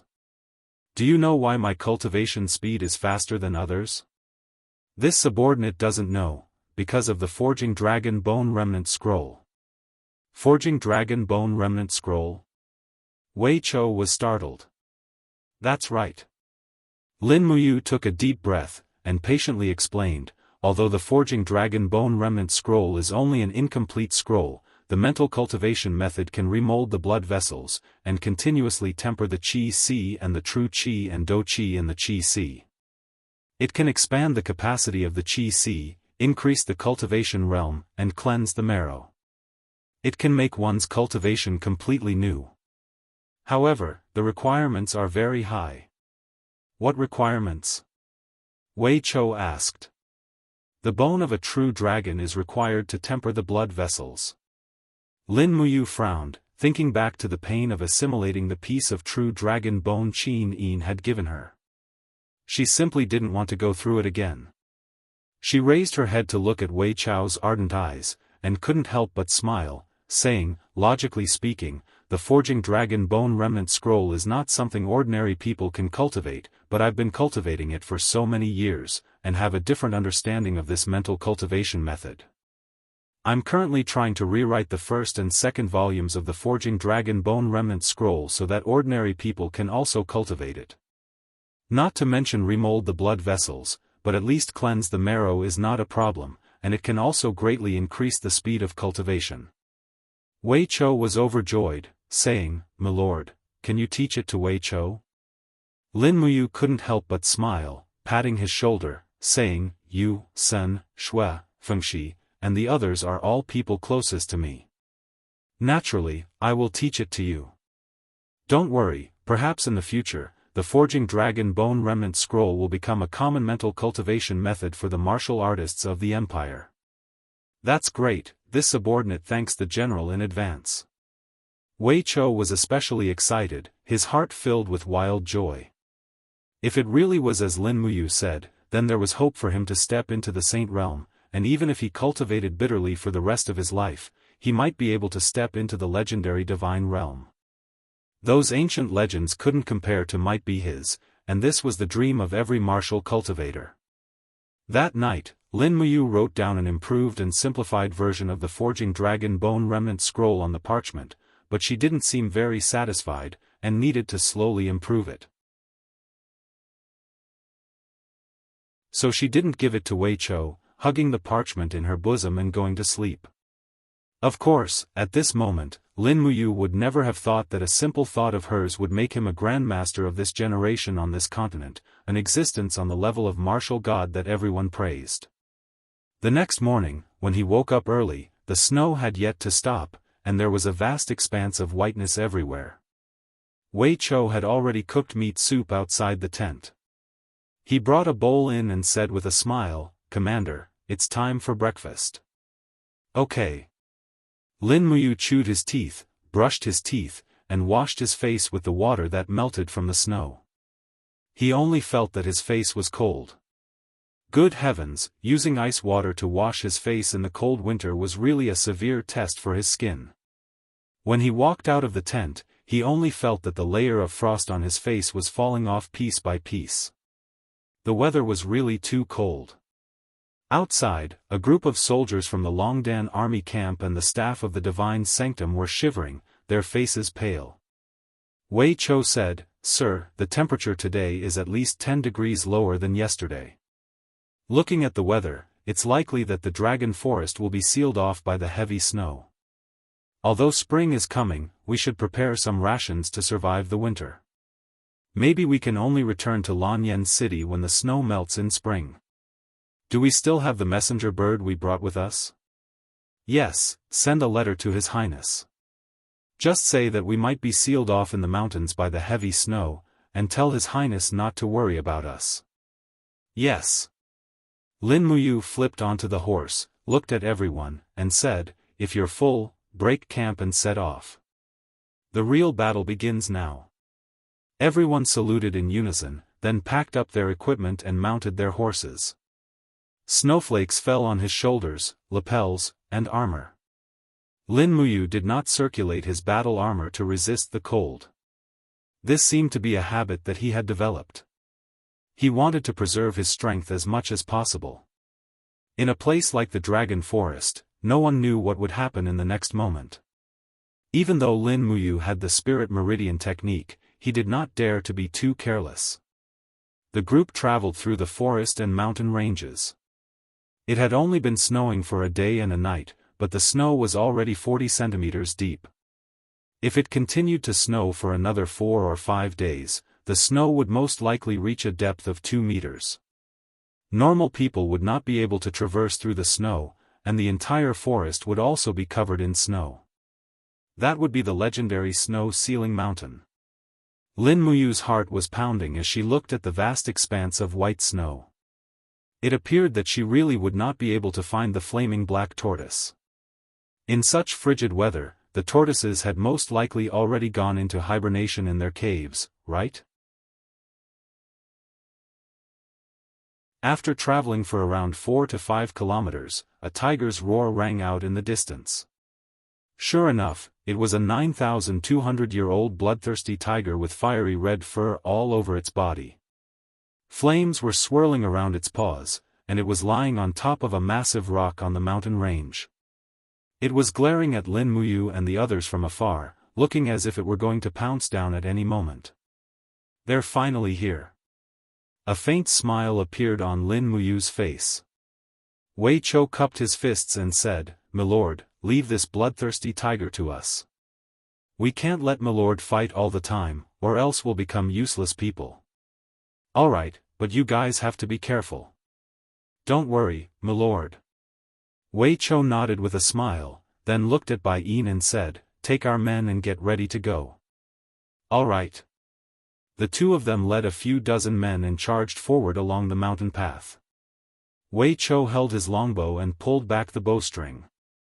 His martial soul began to glow, and the arrowhead of the white drill arrow actually let out a buzzing sound. This was the vibration technique that Wei Chou had learned.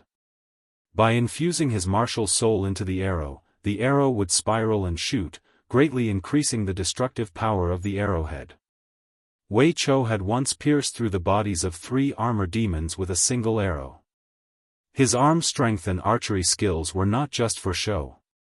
It was also because of his unparalleled archery skills that Wei Chou's position in the talented Longdan army camp had never fallen. Whoosh! With a sharp whistling sound, the arrow spun through the air. The bloodthirsty tiger couldn't react in time and let out a roar as the arrow pierced through its astral energy barrier, piercing its left eye and causing blood to spurt out. Roar! Roar! In its rage, the bloodthirsty tiger ignored the pain and charged down the hill. Wei Chou shot another arrow, blinding the other eye as well. He shouted, "Bai Yin, it's your turn now." Bai Yin replied, "Don't worry." With that, Bai Yin silently used turtle breathing, and his aura magically disappeared from the range of Lin Muyu's spirit pulse technique. Roar! The bloodthirsty tiger had been blinded, so it could only rely on its opponent's aura to attack. However, Bai Yin's aura had completely disappeared under turtle breathing, leaving no trace behind. Noisy! Wei Chou shouted. A dozen of the Longdan army camp's elite soldiers drew their weapons and struck them against their shields. The noise made it even more difficult for the bloodthirsty tiger to determine Bai Yin's position. Clang! The moment he unsheathed his sword, Bai Yin stabbed it into the bloodthirsty tiger's jaw. However, he didn't even have time to draw his sword. The bloodthirsty tiger roared and opened its mouth, spitting out a mouthful of flames. Bai Yin's movement technique was simply too fast. His entire body was like a loach as he slid across the snow. In the distance, Wei Chou shot out 3 more arrows, each one piercing into the bloodthirsty tiger's vitals. This bloodthirsty tiger, which was almost 10,000 years old, was originally a tyrant in this territory. However, under the attacks of these cunning humans, it was unable to retaliate at all. Bai Yin, retreat! The corner of Wei Chou's mouth curled up. Just wait until it bleeds to death. Russell! Bai Yin didn't reply, and Takshu left. Not long after, the bloodthirsty tiger unleashed a barrage of flames, but it was unable to kill anyone. Finally, it let out a miserable howl and fell to the ground. Fresh blood seeped into the snow. It had died a humiliating death.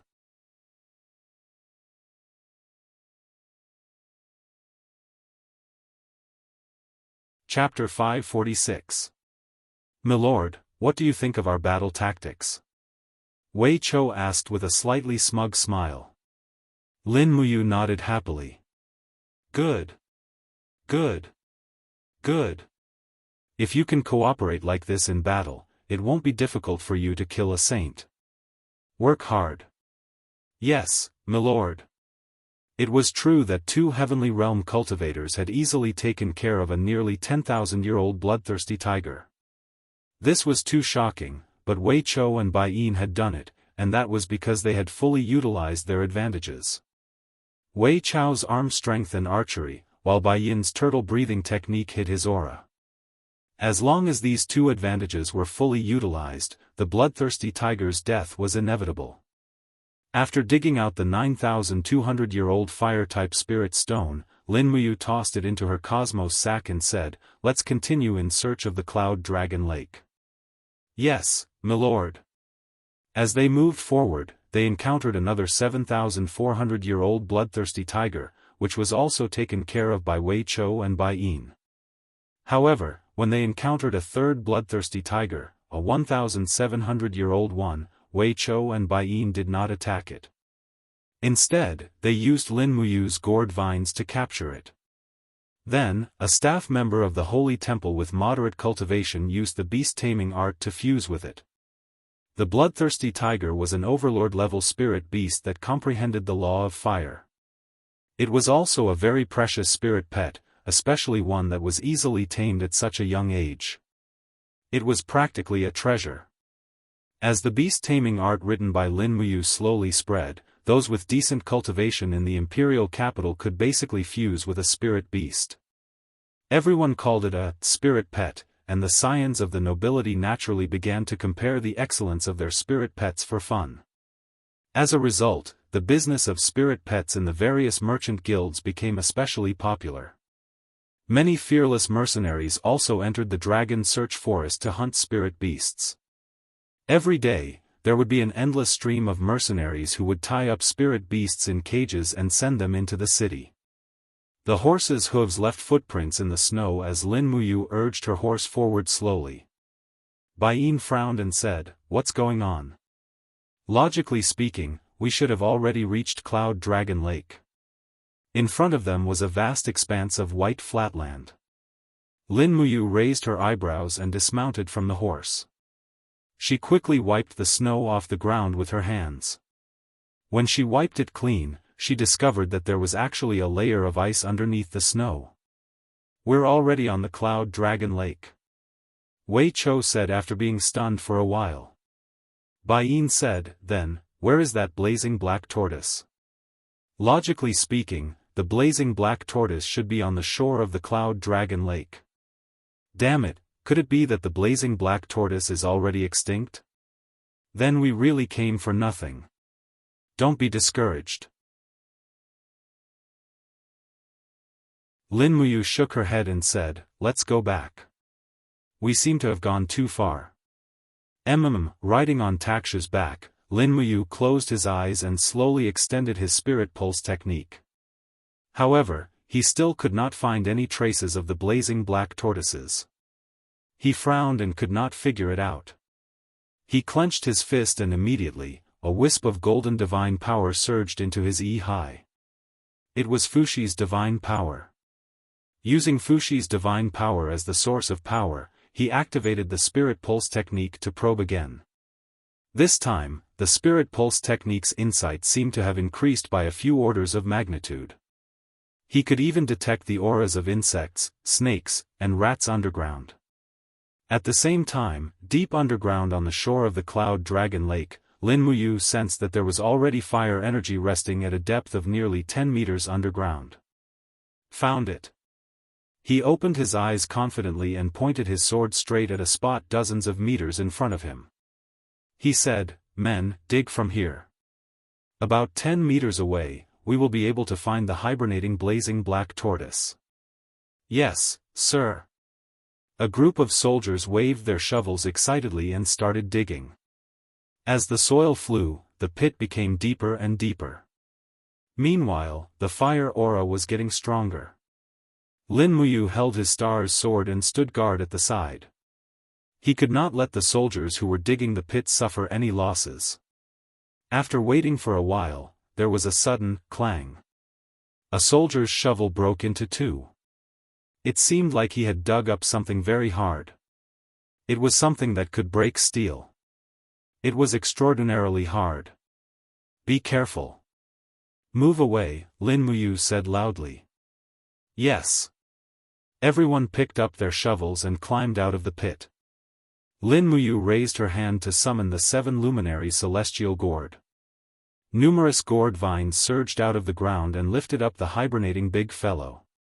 It was a flaming black tortoise with a diameter of 2 meters.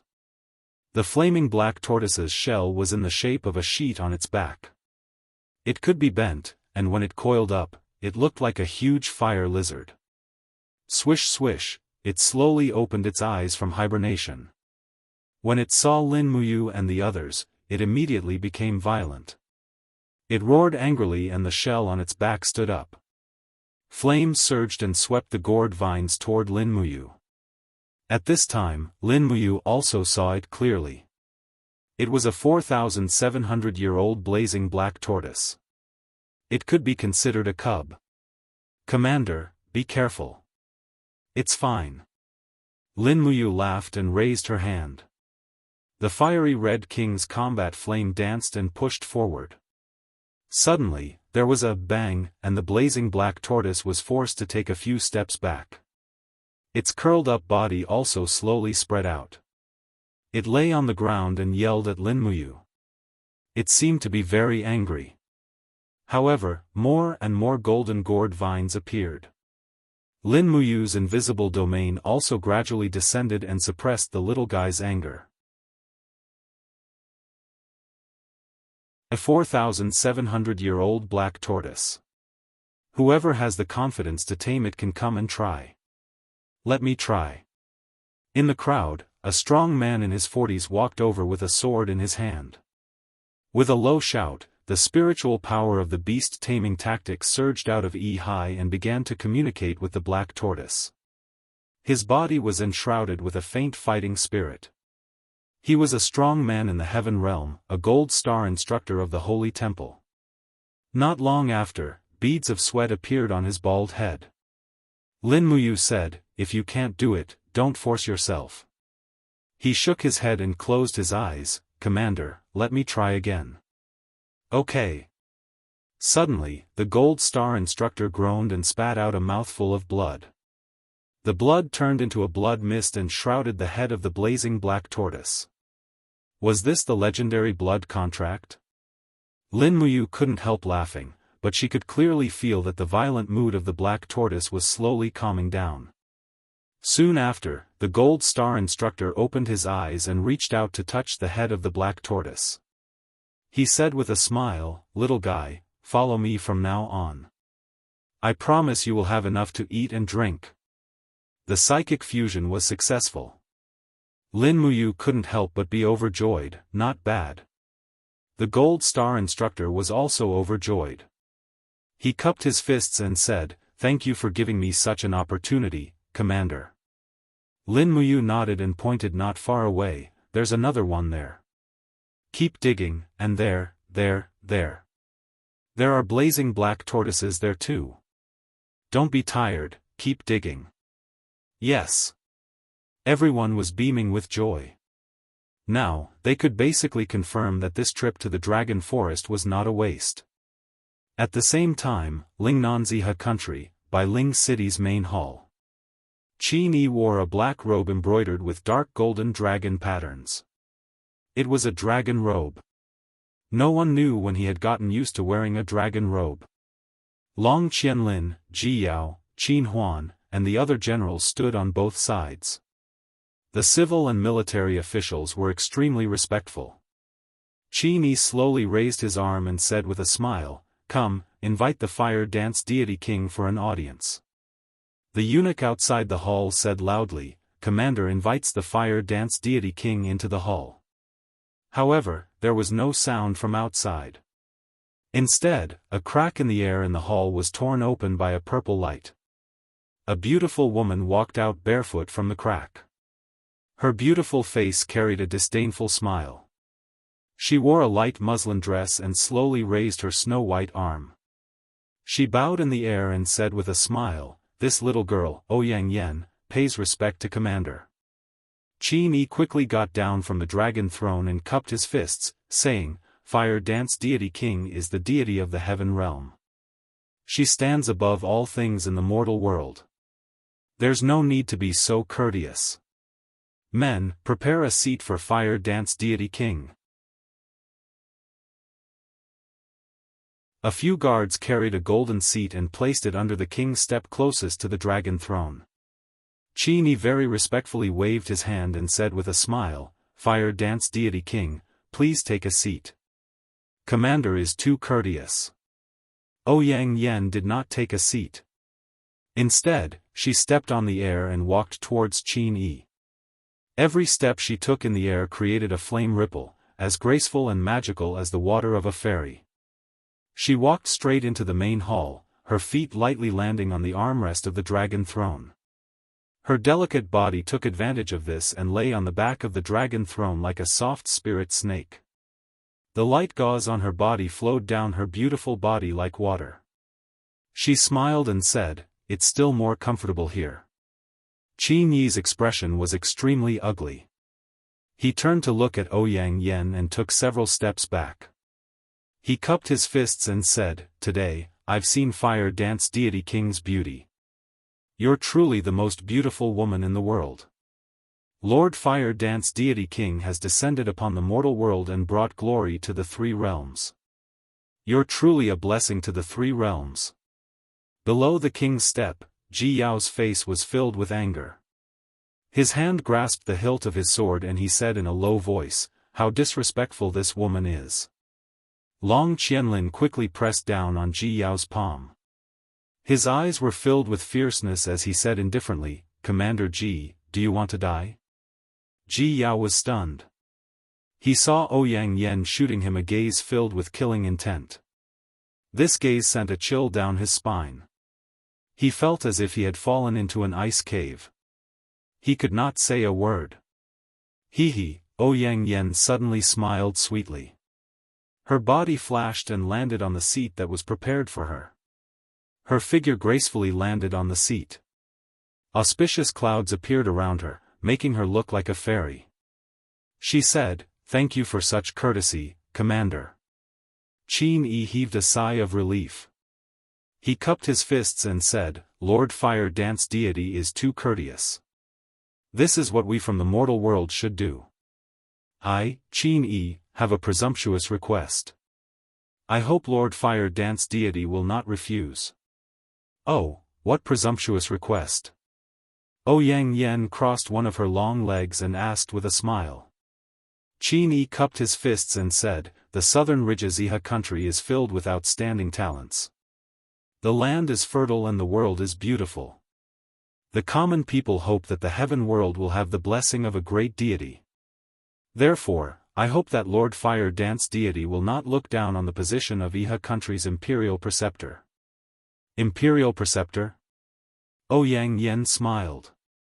"Doesn't the imperial preceptor already have someone?" Luo Lan. Qin Yi's body trembled. A trace of uneasiness flashed across his face. Senior Immortal Luo Lan has been staying in the 7 world palaces for a long time. She does not care about worldly affairs. Therefore, I hope that Divine King Fire Dance Deity will not hesitate to be the great imperial preceptor of Iha country. From now on, every temple in Iha country will worship Divine King Fire Dance Deity Ouyang Yen. The incense will not be cut off. Is that so?" Ouyang Yen suddenly left her seat and appeared in front of Qin Yi at lightning speed. Her pretty face was only a few centimeters away from Qin Yi's old face.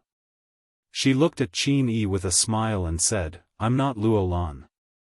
I don't need that money, that useless worship and empty reputation. I only want all the spiritual beasts and spiritual stones of your Iha country." All the spiritual stones?" Qin Yi was stunned. After a while, he took a step back and cupped his fists. "I will definitely strictly order the Iha country to pay all the spiritual stones to the imperial preceptor." Ouyang Yen smiled. "That's right."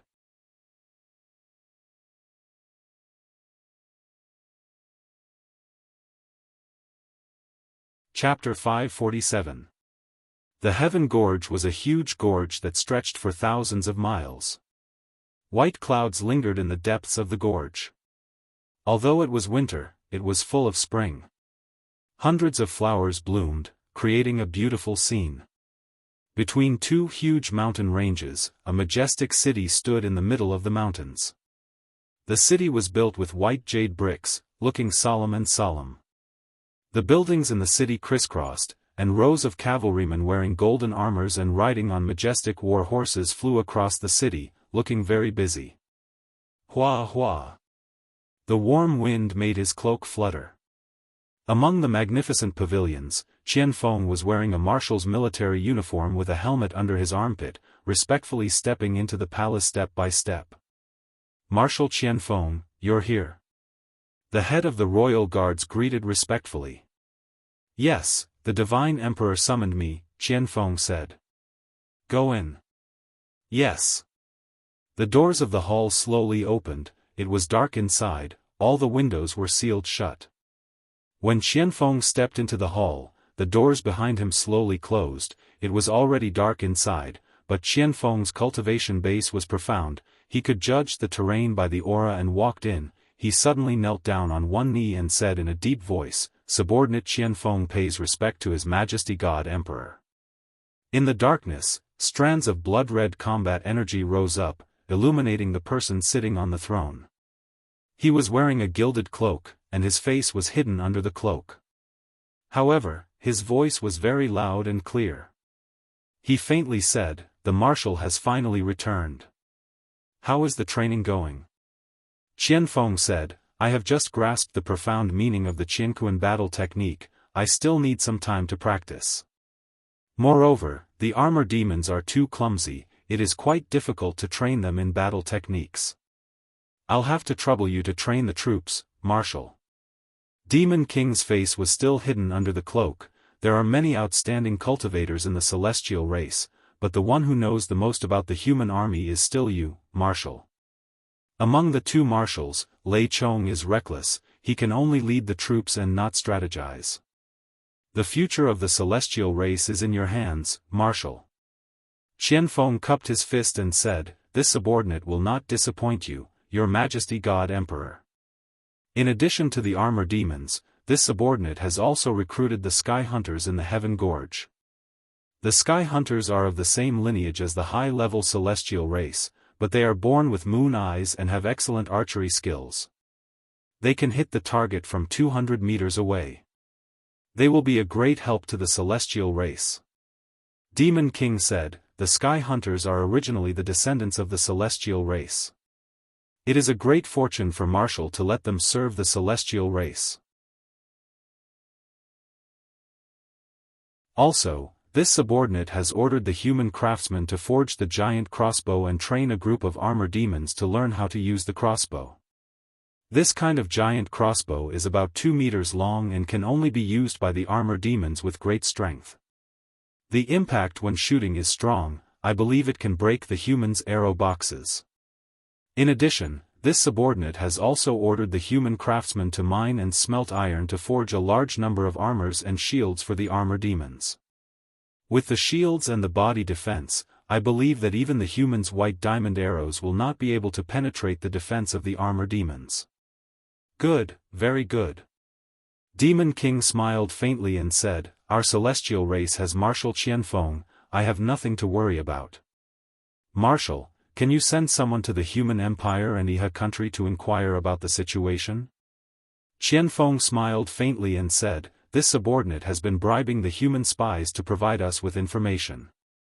On the Empire's side, they have established the Heavenly Book Pavilion to collect all kinds of heavenly books and strengthen the training of the army. They have added a lot of troops to the steel wall. On the Iha country side, Long Qianlin and the others are still training the chain horses to deal with our armor demon army." "Then what about Ning, Demon King suddenly asked. Qianfeng trembled all over and remained silent. Demon King's voice suddenly became much higher and sterner. He stood up and said in a low voice, "Ning is my most beloved daughter. My poor Ning is still imprisoned in Lanyan City." Dam Lin Muyu and Feng Jixing, blood-red Douqi rose rapidly and hovered around Demon King. 8 blood-red vortexes slowly rotated around Demon King. A strong aura descended on the entire hall. Suddenly, Qianfeng was so oppressed that he almost couldn't breathe. Cold sweat poured down his body and his body trembled slightly. He knelt on the ground and begged for mercy with a pale face, "Your Majesty. Your Majesty." Only then did Demon King realize that he had lost control of his emotions and immediately sat back on the throne. He withdrew all his aura and looked like an old man sitting in the dark. Qianfeng looked as if he had walked out of hell. He looked at Demon King while panting and said, "Your Majesty has already stepped into the level of an 8-star demon master. I'm afraid you are already invincible in the world." "Invincible in the world?" Demon King couldn't help but smile and said, "If I was really invincible, would have gone to Lanyan City to save my Ning. With my current strength, I don't have the confidence to defeat Qin Han who has dual martial souls. I still need some time to continue cultivating. Marshal Qianfeng, you can go now. Remember to send more troops to confront the steel wall and pressure the Qin Empire. Otherwise, they will neglect my Ning. Yes, Your Majesty." "Oh yes, go and take a look at the nest.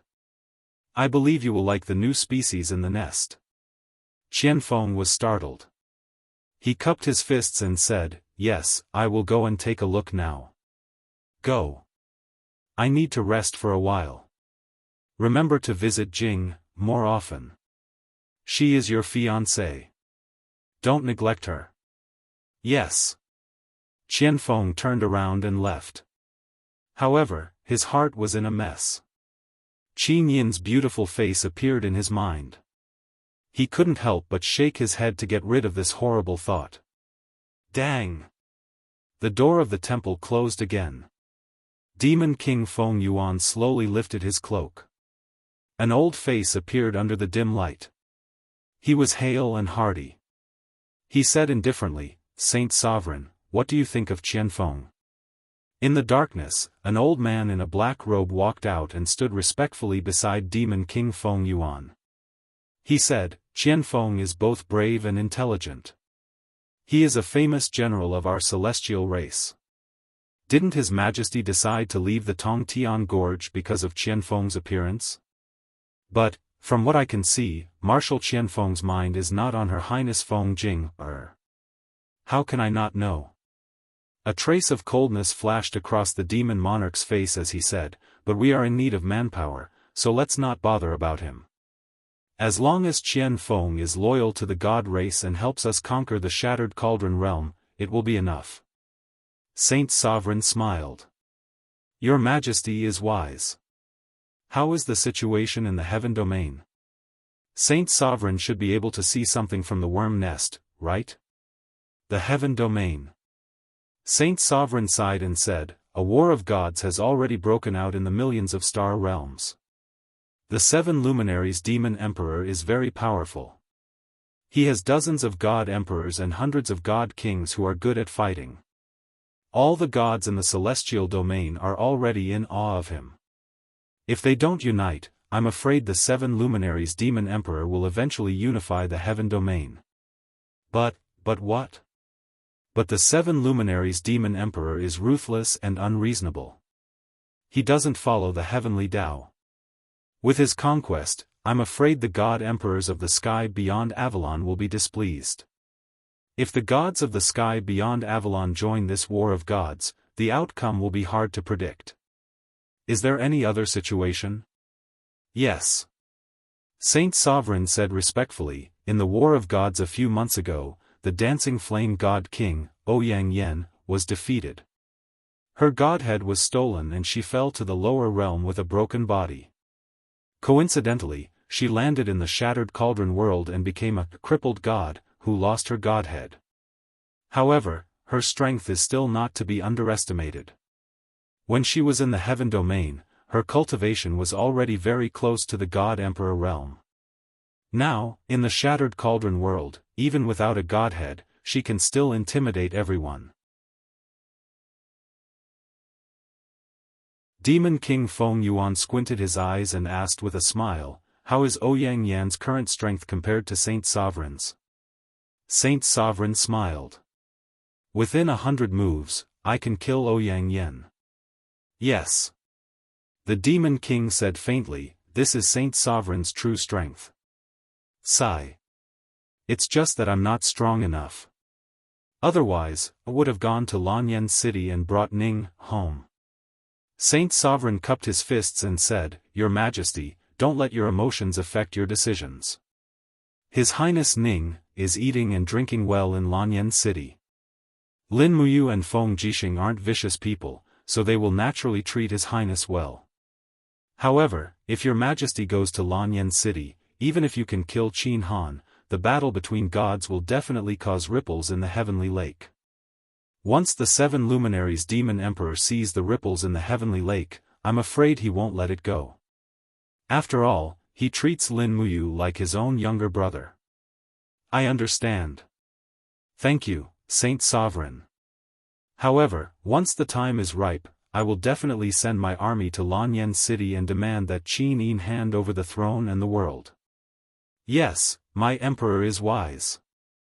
Amidst the clattering of horse hooves, Qianfeng led a group of guards out of Fairy's capital and into the forest on the side. In the distance, a huge cave appeared at the end of the road. A group of armor demons was panting heavily as they walked out of the cave. There was even some mucus on their bodies, like the mucus of chicks that had just come out of their eggshells. "Greetings, Marshal." The group of demon soldiers guarding the hive all cupped their fists and knelt down. "Rise." Qianfeng said faintly, "His Majesty the God Emperor asked me to see the new species in the hive." "Let's go, take me there." "Yes." The group led Qianfeng into the hive. Instantly, they were hit by a very pungent smell. Qianfeng couldn't help but frown. He looked forward and saw that the vesicles attached to the walls of the hive were slowly wriggling. One of the vesicles had already begun to crack, revealing an arm. It was the arm of an armor demon. At the same time, the bodies of winged people were slowly growing on the stone walls of the cave. "Marshal, please look over there." Following the direction of Tsong Ren's finger, there was a jijia sound in the air above the hive. A huge creature was twisting its huge body as it flew over. It was a giant snake at least 100 meters long with fish-like fins. It flew in the air and stared straight at Qianfeng with a ferocious expression. What is this?" Qianfeng shuddered. Tsong Ren's face was full of pride as he said, "This is called a giant flying snake. An adult flying snake is 100 meters long and covered in scales. It's invulnerable and has a force field inside its body. When it opens its mouth, it can absorb energy and spit venom. Now, we have already bred more than 10 flying snakes, and there will be more in the future. These flying snakes can join the marshal's army after a little training. Now, what do you think the marshal will win against the humans?" Qianfeng looked up at the flying snake and gulped. He murmured, "This is like a monster, the end of the humans has really come."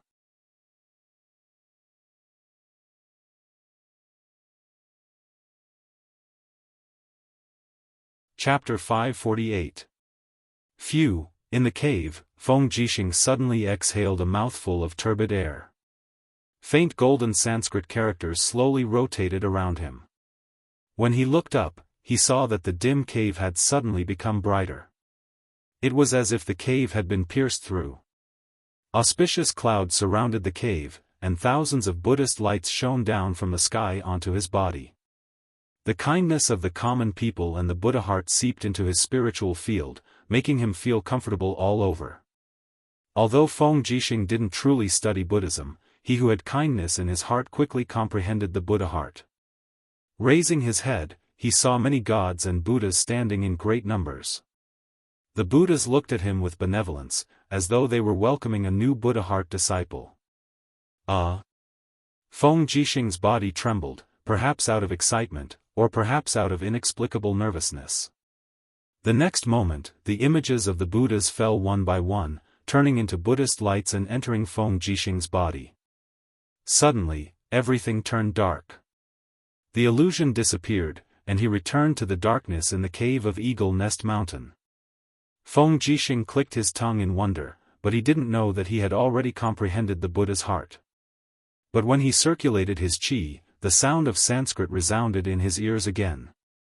His body was enveloped by a layer of faint golden luster that condensed into the form of an arhat. He suddenly realized that he had already comprehended the 7th level of the Vajra protection technique, arhat descent. Dong dong, Zhang Wei's voice came from outside the stone door. "General Feng, His Highness summons you to His Highness. There will be a court meeting this afternoon." "Oh, I'll be right there." Feng Jixing floated down from the rock and landed on the ground.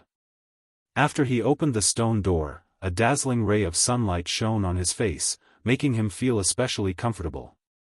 The Arhat's descent technique around him had yet to completely dissipate, causing Zhang Wei to be dumbfounded.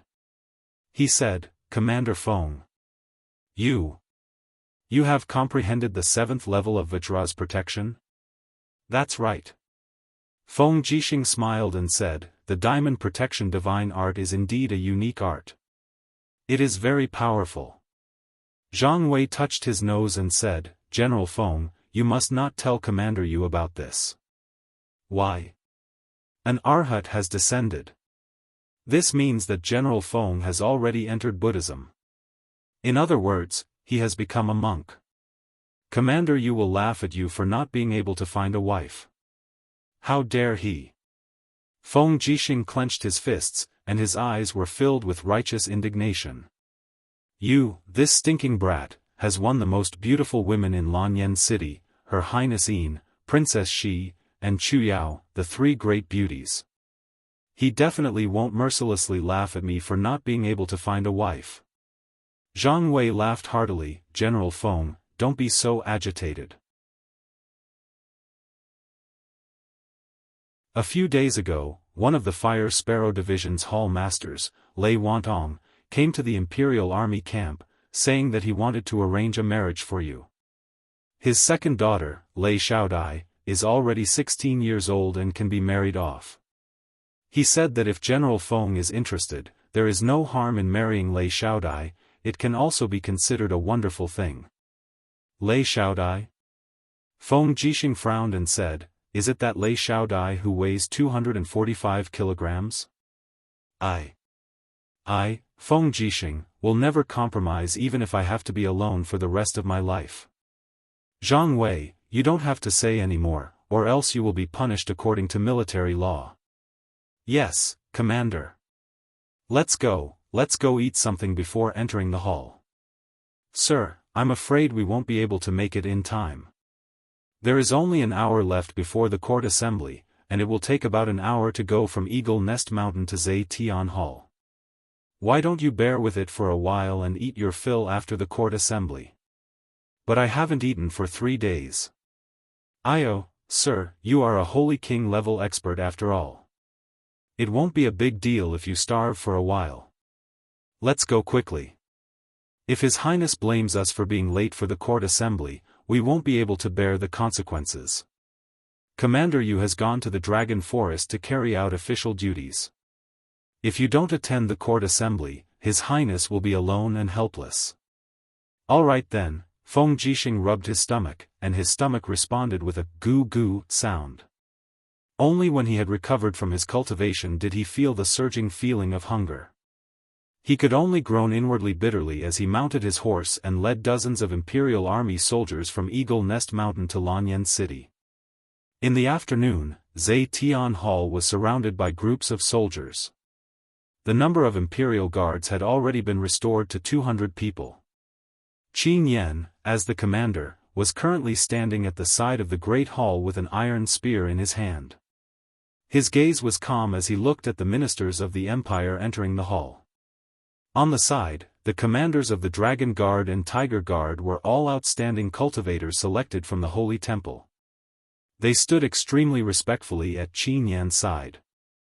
Qin Han lived behind the Zetian Hall. In reality, the Zetian Hall couldn't be any safer. The Imperial Guards guarding the Zetian Hall was nothing more than a formality at this moment.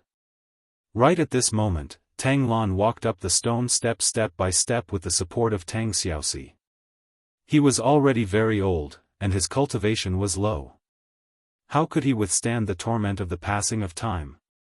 His aged face no longer had the arrogant and bossy air from before. Instead, there was more kindness and tranquility. Qin Yan cupped his fists. Paying respects to Your Highness, the Seven Seas King. Paying respects to Princess Shi. Tang Lan smiled and said, Good afternoon, Commander Qin Yan. Tang Xiaoxi said, Ah Yan, has Mu returned to the imperial capital yet? Not yet. Qin Yan said, This time, Big Brother said that he has to capture over 100 blazing black tortoises in the dragon-seeking forest before returning to Lanyan City. Over 100 blazing black tortoises aren't that easy to capture. Moreover, it's raining continuously. There's news from the dragon-seeking forest that the mountain is going to be sealed off by heavy snow. If that's the case, Big Brother can only return to the imperial capital when spring warms and the snow melts. Tang Xiaoxi pouted and said unhappily, How can it be like this? Qin Yan smiled and said, This is something that can't be helped. Princess Shi, please wait patiently. Big Brother will return sooner or later. Amen, we're entering the hall. All right. After a few more minutes, Feng Jixing, Zhang Wei, Luo Yu, Xiahou Sang, and the other generals walked over together. Qin Yan still cupped his fists and said, General Feng, you're here. Ah Yan, your complexion is getting better and better. Your breathing is steady. Looks like your cultivation has improved again. You should be stepping into the holy region soon, right? Feng Jixing asked with a smile. Amen, it's just a matter of a few days. I should be able to step into the holy region, Qin Yan said with a face full of confidence. Feng Jixing sighed with emotion. Back then, the 4 heroes of Lanyan were already bestowed by His Majesty as the young generation with the highest cultivation in the empire. Looking at it now, Yan has entered the holy region at the age of 21, even younger than that brat Yu. Truly, the new generation surpasses the old. Qin Yan smiled slightly and said, "What are you saying, General Feng? We're all serving the empire. Moreover, the path of cultivation is endless.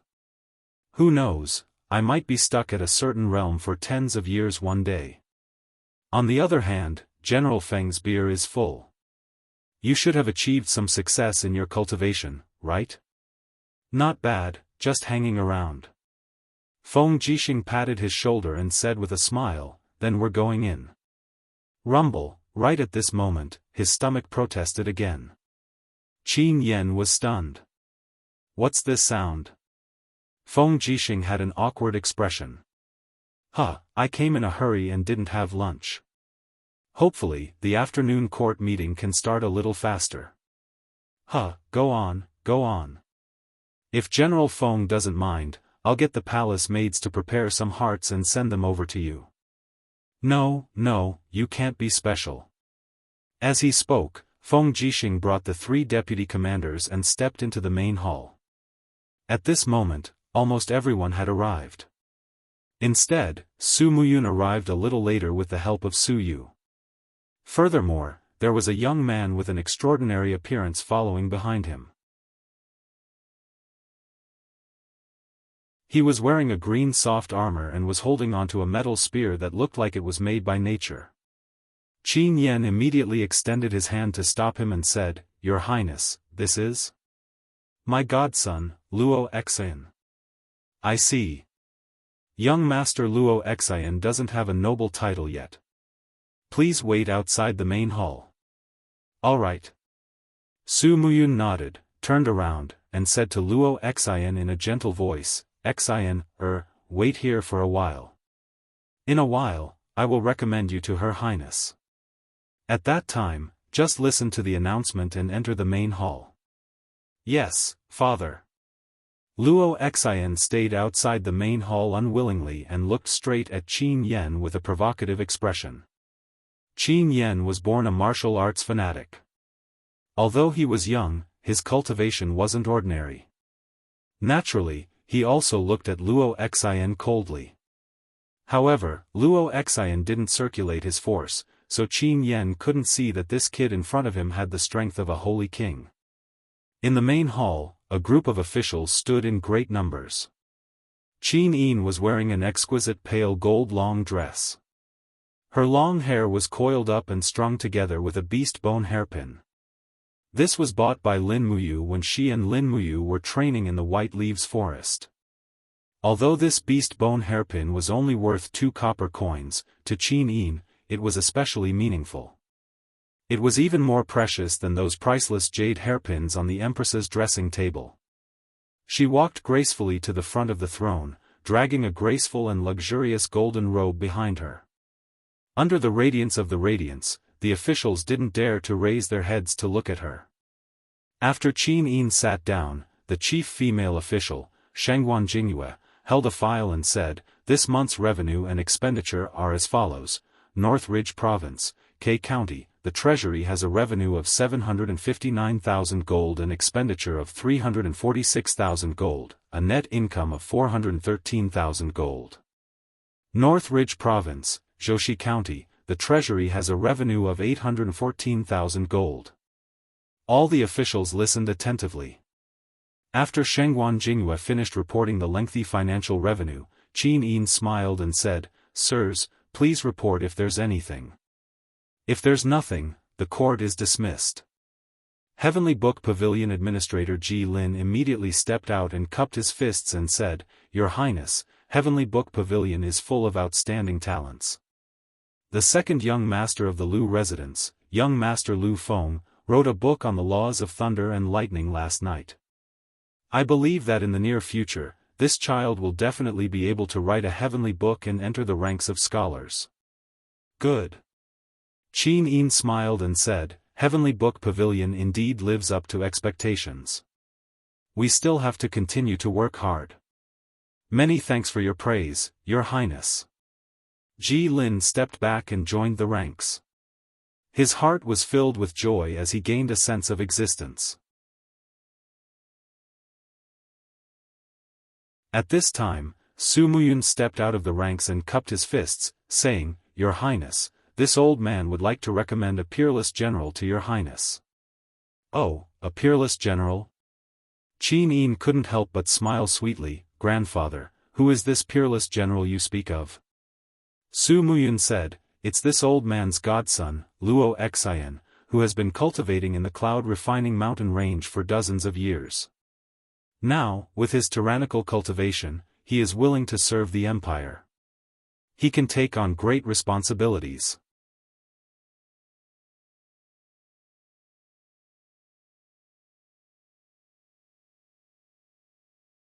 Chapter 549. In that case, summon him for an audience, Qin Yin said cheerfully. Thank you, Your Highness. Su Muyun turned around and said to a few attendants, Someone, summon Luo Xian into the hall. The attendants passed on the message. Very quickly, Luo Xian, who was standing outside the hall, entered the hall accompanied by Qin Yen. He wore a set of green soft armor, and the iron spear in his hand was confiscated by Qin Yen. He was not qualified to bring weapons into Zhe Tian Hall. Luo Xian greets Your Highness. After Luo Xian came to Su Muyun's side, he cupped his hands and bowed to Qin Yin. Immediately, Feng Jixing, Xiangyu, and the rest were slightly displeased. A commoner entering Zhe Tian Hall was actually not allowed to kneel. Did Su Muyun not teach him? Cough cough, Su Muyun looked at Luo Xian and said in a low voice, Greetings, Empress. You must kneel. Luo Xian hesitated for a while before slowly kneeling down and said, I, Luo Xian, greet Your Highness. Qin Yin raised her hand and said, You may rise. I heard that you are my grandfather's adopted son, so you are considered my uncle. Luo Xian, since grandfather recommended you as a general, then I will test you on the spot. Please enlighten me, Your Highness. Among the military books that have been passed down for a long time in the empire, Xiang Wentian's 9 Scrolls of Victorious Tactics is the most famous. Have you read it before? No, no. Luo Xian cupped his fists and said. Then, what about positional warfare? You should have heard of the Qianquan tactics, the invigorating army tactics, and the horned dragon tactics, right? No, I haven't, Luo Xian said calmly. Qin Yin was a little stunned. She looked at Su Muyun and said, Grandfather, did Xiao Yin's uncle not learn any military books? Su Muyun cupped his fists and said, Your Highness, although Luo Xian is not proficient in the art of war, he is very strong and is worthy to be the commanding general. I dare say that there are not many generals in this hall who are Luo Xian's match. Oh. Qin Yin's interest was piqued. She smiled and said, Luo Xian, what have you learned? I will follow master and cultivate the purple dragon incantation and purple dragon spear technique. Luo Xian's eyes were filled with pride as he said, Since my adoptive father recommended me as a general, I will not disappoint him. If Your Highness doesn't believe me, you can order the other generals to challenge me. If I lose, I will immediately leave Lanyan City and be too ashamed to hold any military position. Isn't he too arrogant? Tang Xiaoxi frowned. Xiang Yu frowned. He could sense that Luo Xian's aura was very strong, but he did not know exactly how strong it was. Su Muyun cupped his fists and said, If Your Highness wishes to see Luo Xian's cultivation, you can move to the open space outside the hall to watch the duel. All right. Qin Yin nodded. Move out of Zhe Tian Hall. The cold wind howled in the harsh winter, causing Qin Yin's golden robe to flutter violently. She was escorted by a group of guards and female officials to the outside of the hall. A group of generals also surrounded the square, and the imperial guard stood guard outside. Luo Xian stood in the center with his iron spear in hand. He cupped his fists and said, "All the generals can come and challenge me. Luo Xian can fight 10 people in a row." Bullsh *T. Zhang Wei had a bad temper. He unsheathed his sword and said, "I'm afraid the first person will be able to defeat you. You pale-faced boy, eat my sword." Swoosh! The blade of the sword cut through the wind, and flames enshrouded the sword. Zhang Wei had been cultivating with Feng Jixing for many years. Although he could not catch up to Lin Muyu and Feng Jixing's realm, he could be considered an expert in the imperial court. Looking at the momentum of Zhang Wei's sword, Luo Xian could not help but smile faintly. She kicked the tip of the iron spear with her left foot, and with a bang, the iron spear was already in her hand. The tip of the spear was pointed at Zhang Wei's sword from afar. With a clang, sparks flew everywhere. A faint fighting energy shook the square, and Zhang Wei's sword was directly sent flying. Bastard! Zhang Wei flew into a rage out of humiliation. He swung his iron fist, and the power of his martial spirit danced around his fist. It was the fiery soul fist. The corner of Luo Xian's mouth curled up. With a clang sound, the handle of the long spear pierced into the bricks. She leaped forward, and with a single arm, a faint purple dragon martial spirit lingered around it. The moment she came into contact with Zhang Wei's fist, she turned her fist into a palm. Pang! An energy shockwave spread out, but Zhang Wei's fist was caught by his opponent. No matter how hard he tried, he could not shake it off. Luo Xian's face was full of smiles. She moved forward, and with a cross of her hands, she slammed into Zhang Wei's chest. Pang! Zhang Wei was sent flying, and he spat out a mouthful of blood. At the moment of impact, Luo Xian's arms were covered with a fiery red king's dough flame. The impact was enough to injure Zhang Wei. Smelly brat! Zhang Wei flipped over, and the blood on the corner of his mouth was about to drip onto the ground. But at this time, Feng Jixing said in a low voice, "Old Zhang, get back here. You've already lost." Zhang Wei's body trembled as he stood in place. His face was ashen. Feng Jixing said, "Don't say any more. His strength is far above yours. Get back here." "Yes, Commander." However, only a few people saw the king's dough flame that Luo Xian displayed in the blink of an eye. Feng Jixing and Xiangyu were both Holy King realm cultivators, so they could naturally capture this detail.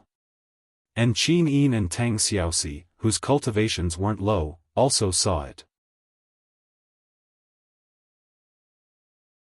Luo Xian stood proudly in the field and said indifferently, "So the deputy commander of the Imperial Guard, the Great Captaincy, only has this ability. Who else is there? Feel free to try." Feng Jixing looked at Xiangyu from afar and said, "Marquis Pingnan, as the descendant of a famous general, is even praised by the army as the empire's god of war. Don't tell me you don't want to test this little General Luo Xian's strength?" Xiangyu looked coldly at Feng Jixing and said, "General Feng, as the Marquis of Yunzhong and the commander of the Imperial Guard, you are the most suitable person to challenge this little General Luo Xian." "Pay!" Feng Jixing secretly spat. This bastard Xiangyu clearly doesn't have confidence in Luo Xian's victory. That's why he's declining here. Zheng Yifan squinted his eyes and asked, "Little General Luo Xian, I wonder if your martial soul, is it the legendary founding General Luo Tonghai's martial soul, the first-grade purple dragon?" Luo Xian cupped his fists. "Yes, this lord has a good eye." Zheng Yifan couldn't help but stroke his beard and laugh. Luo Tonghai's martial soul is the exclusive martial soul of the Luo family's bloodline. This little General Luo Xian must be Luo Tonghai's descendant. How rare. Luo Xian said, I don't want to rely on my ancestors' reputation to obtain any title. I only want to rely on this spear in my hand to gain some fame. Good, good, good. Zheng Yifan praised. Among the group of generals, the few generals from the Longdan army camp all had indignant expressions on their faces. Situ Shue's beautiful face was cold. She pressed her hand on the hilt of her sword and said, "This fellow is so arrogant because Commander Yu isn't in Lanyan City. If Commander Yu is here, I'd like to see how he can resist Commander Yu's stellar sword." "Humph, I'm afraid that spear won't be enough," Fengxi said in a low voice. "Don't tell me we're just going to let him laugh at our empire for having no one capable?" Dang! Situ Sen's sword was already unsheathed. He leapt forward and said, "Since everyone has declined, Situ Sen, will test this little General Luo Xian's ability. Come." Good. Luo Xian could see that Situ Sen had the power of a heavenly emperor. He could be considered a good opponent. She was excited and rushed forward with her spear.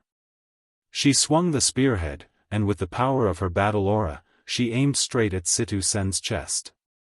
Good. The opponent's aura was too strong, and it forced Situ Sen to take several steps back. He stomped on the ground with his left foot and rotated to release the force.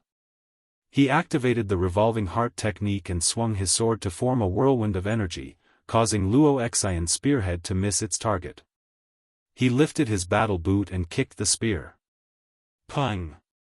Luo Xian hurriedly parried and took 2 steps back.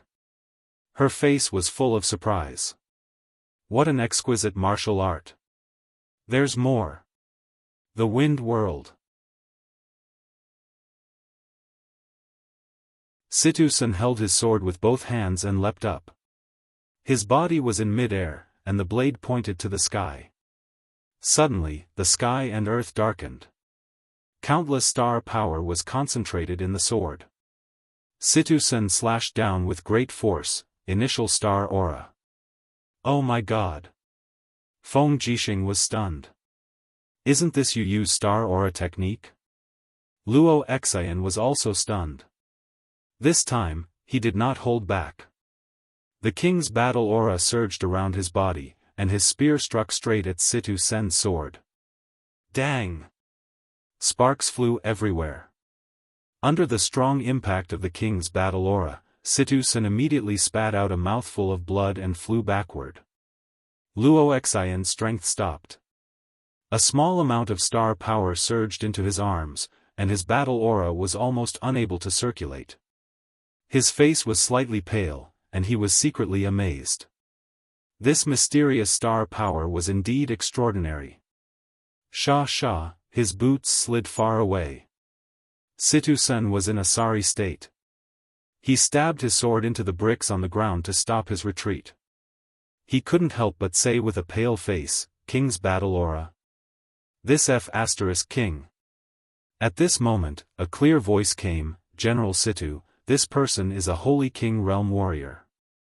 You step back. Let the Holy King Realm warriors deal with him." Situ Sen looked up and saw Feng Jixing's battle robe fluttering in the wind. The wind cutter in his hand had already been unsheathed, and Situ Sen was standing in the cold wind with his back facing him. At this moment, Situ Sen was actually a little touched. Feng Jixing's figure had never been so great as at this moment. Goo goo, what the hell was this sound?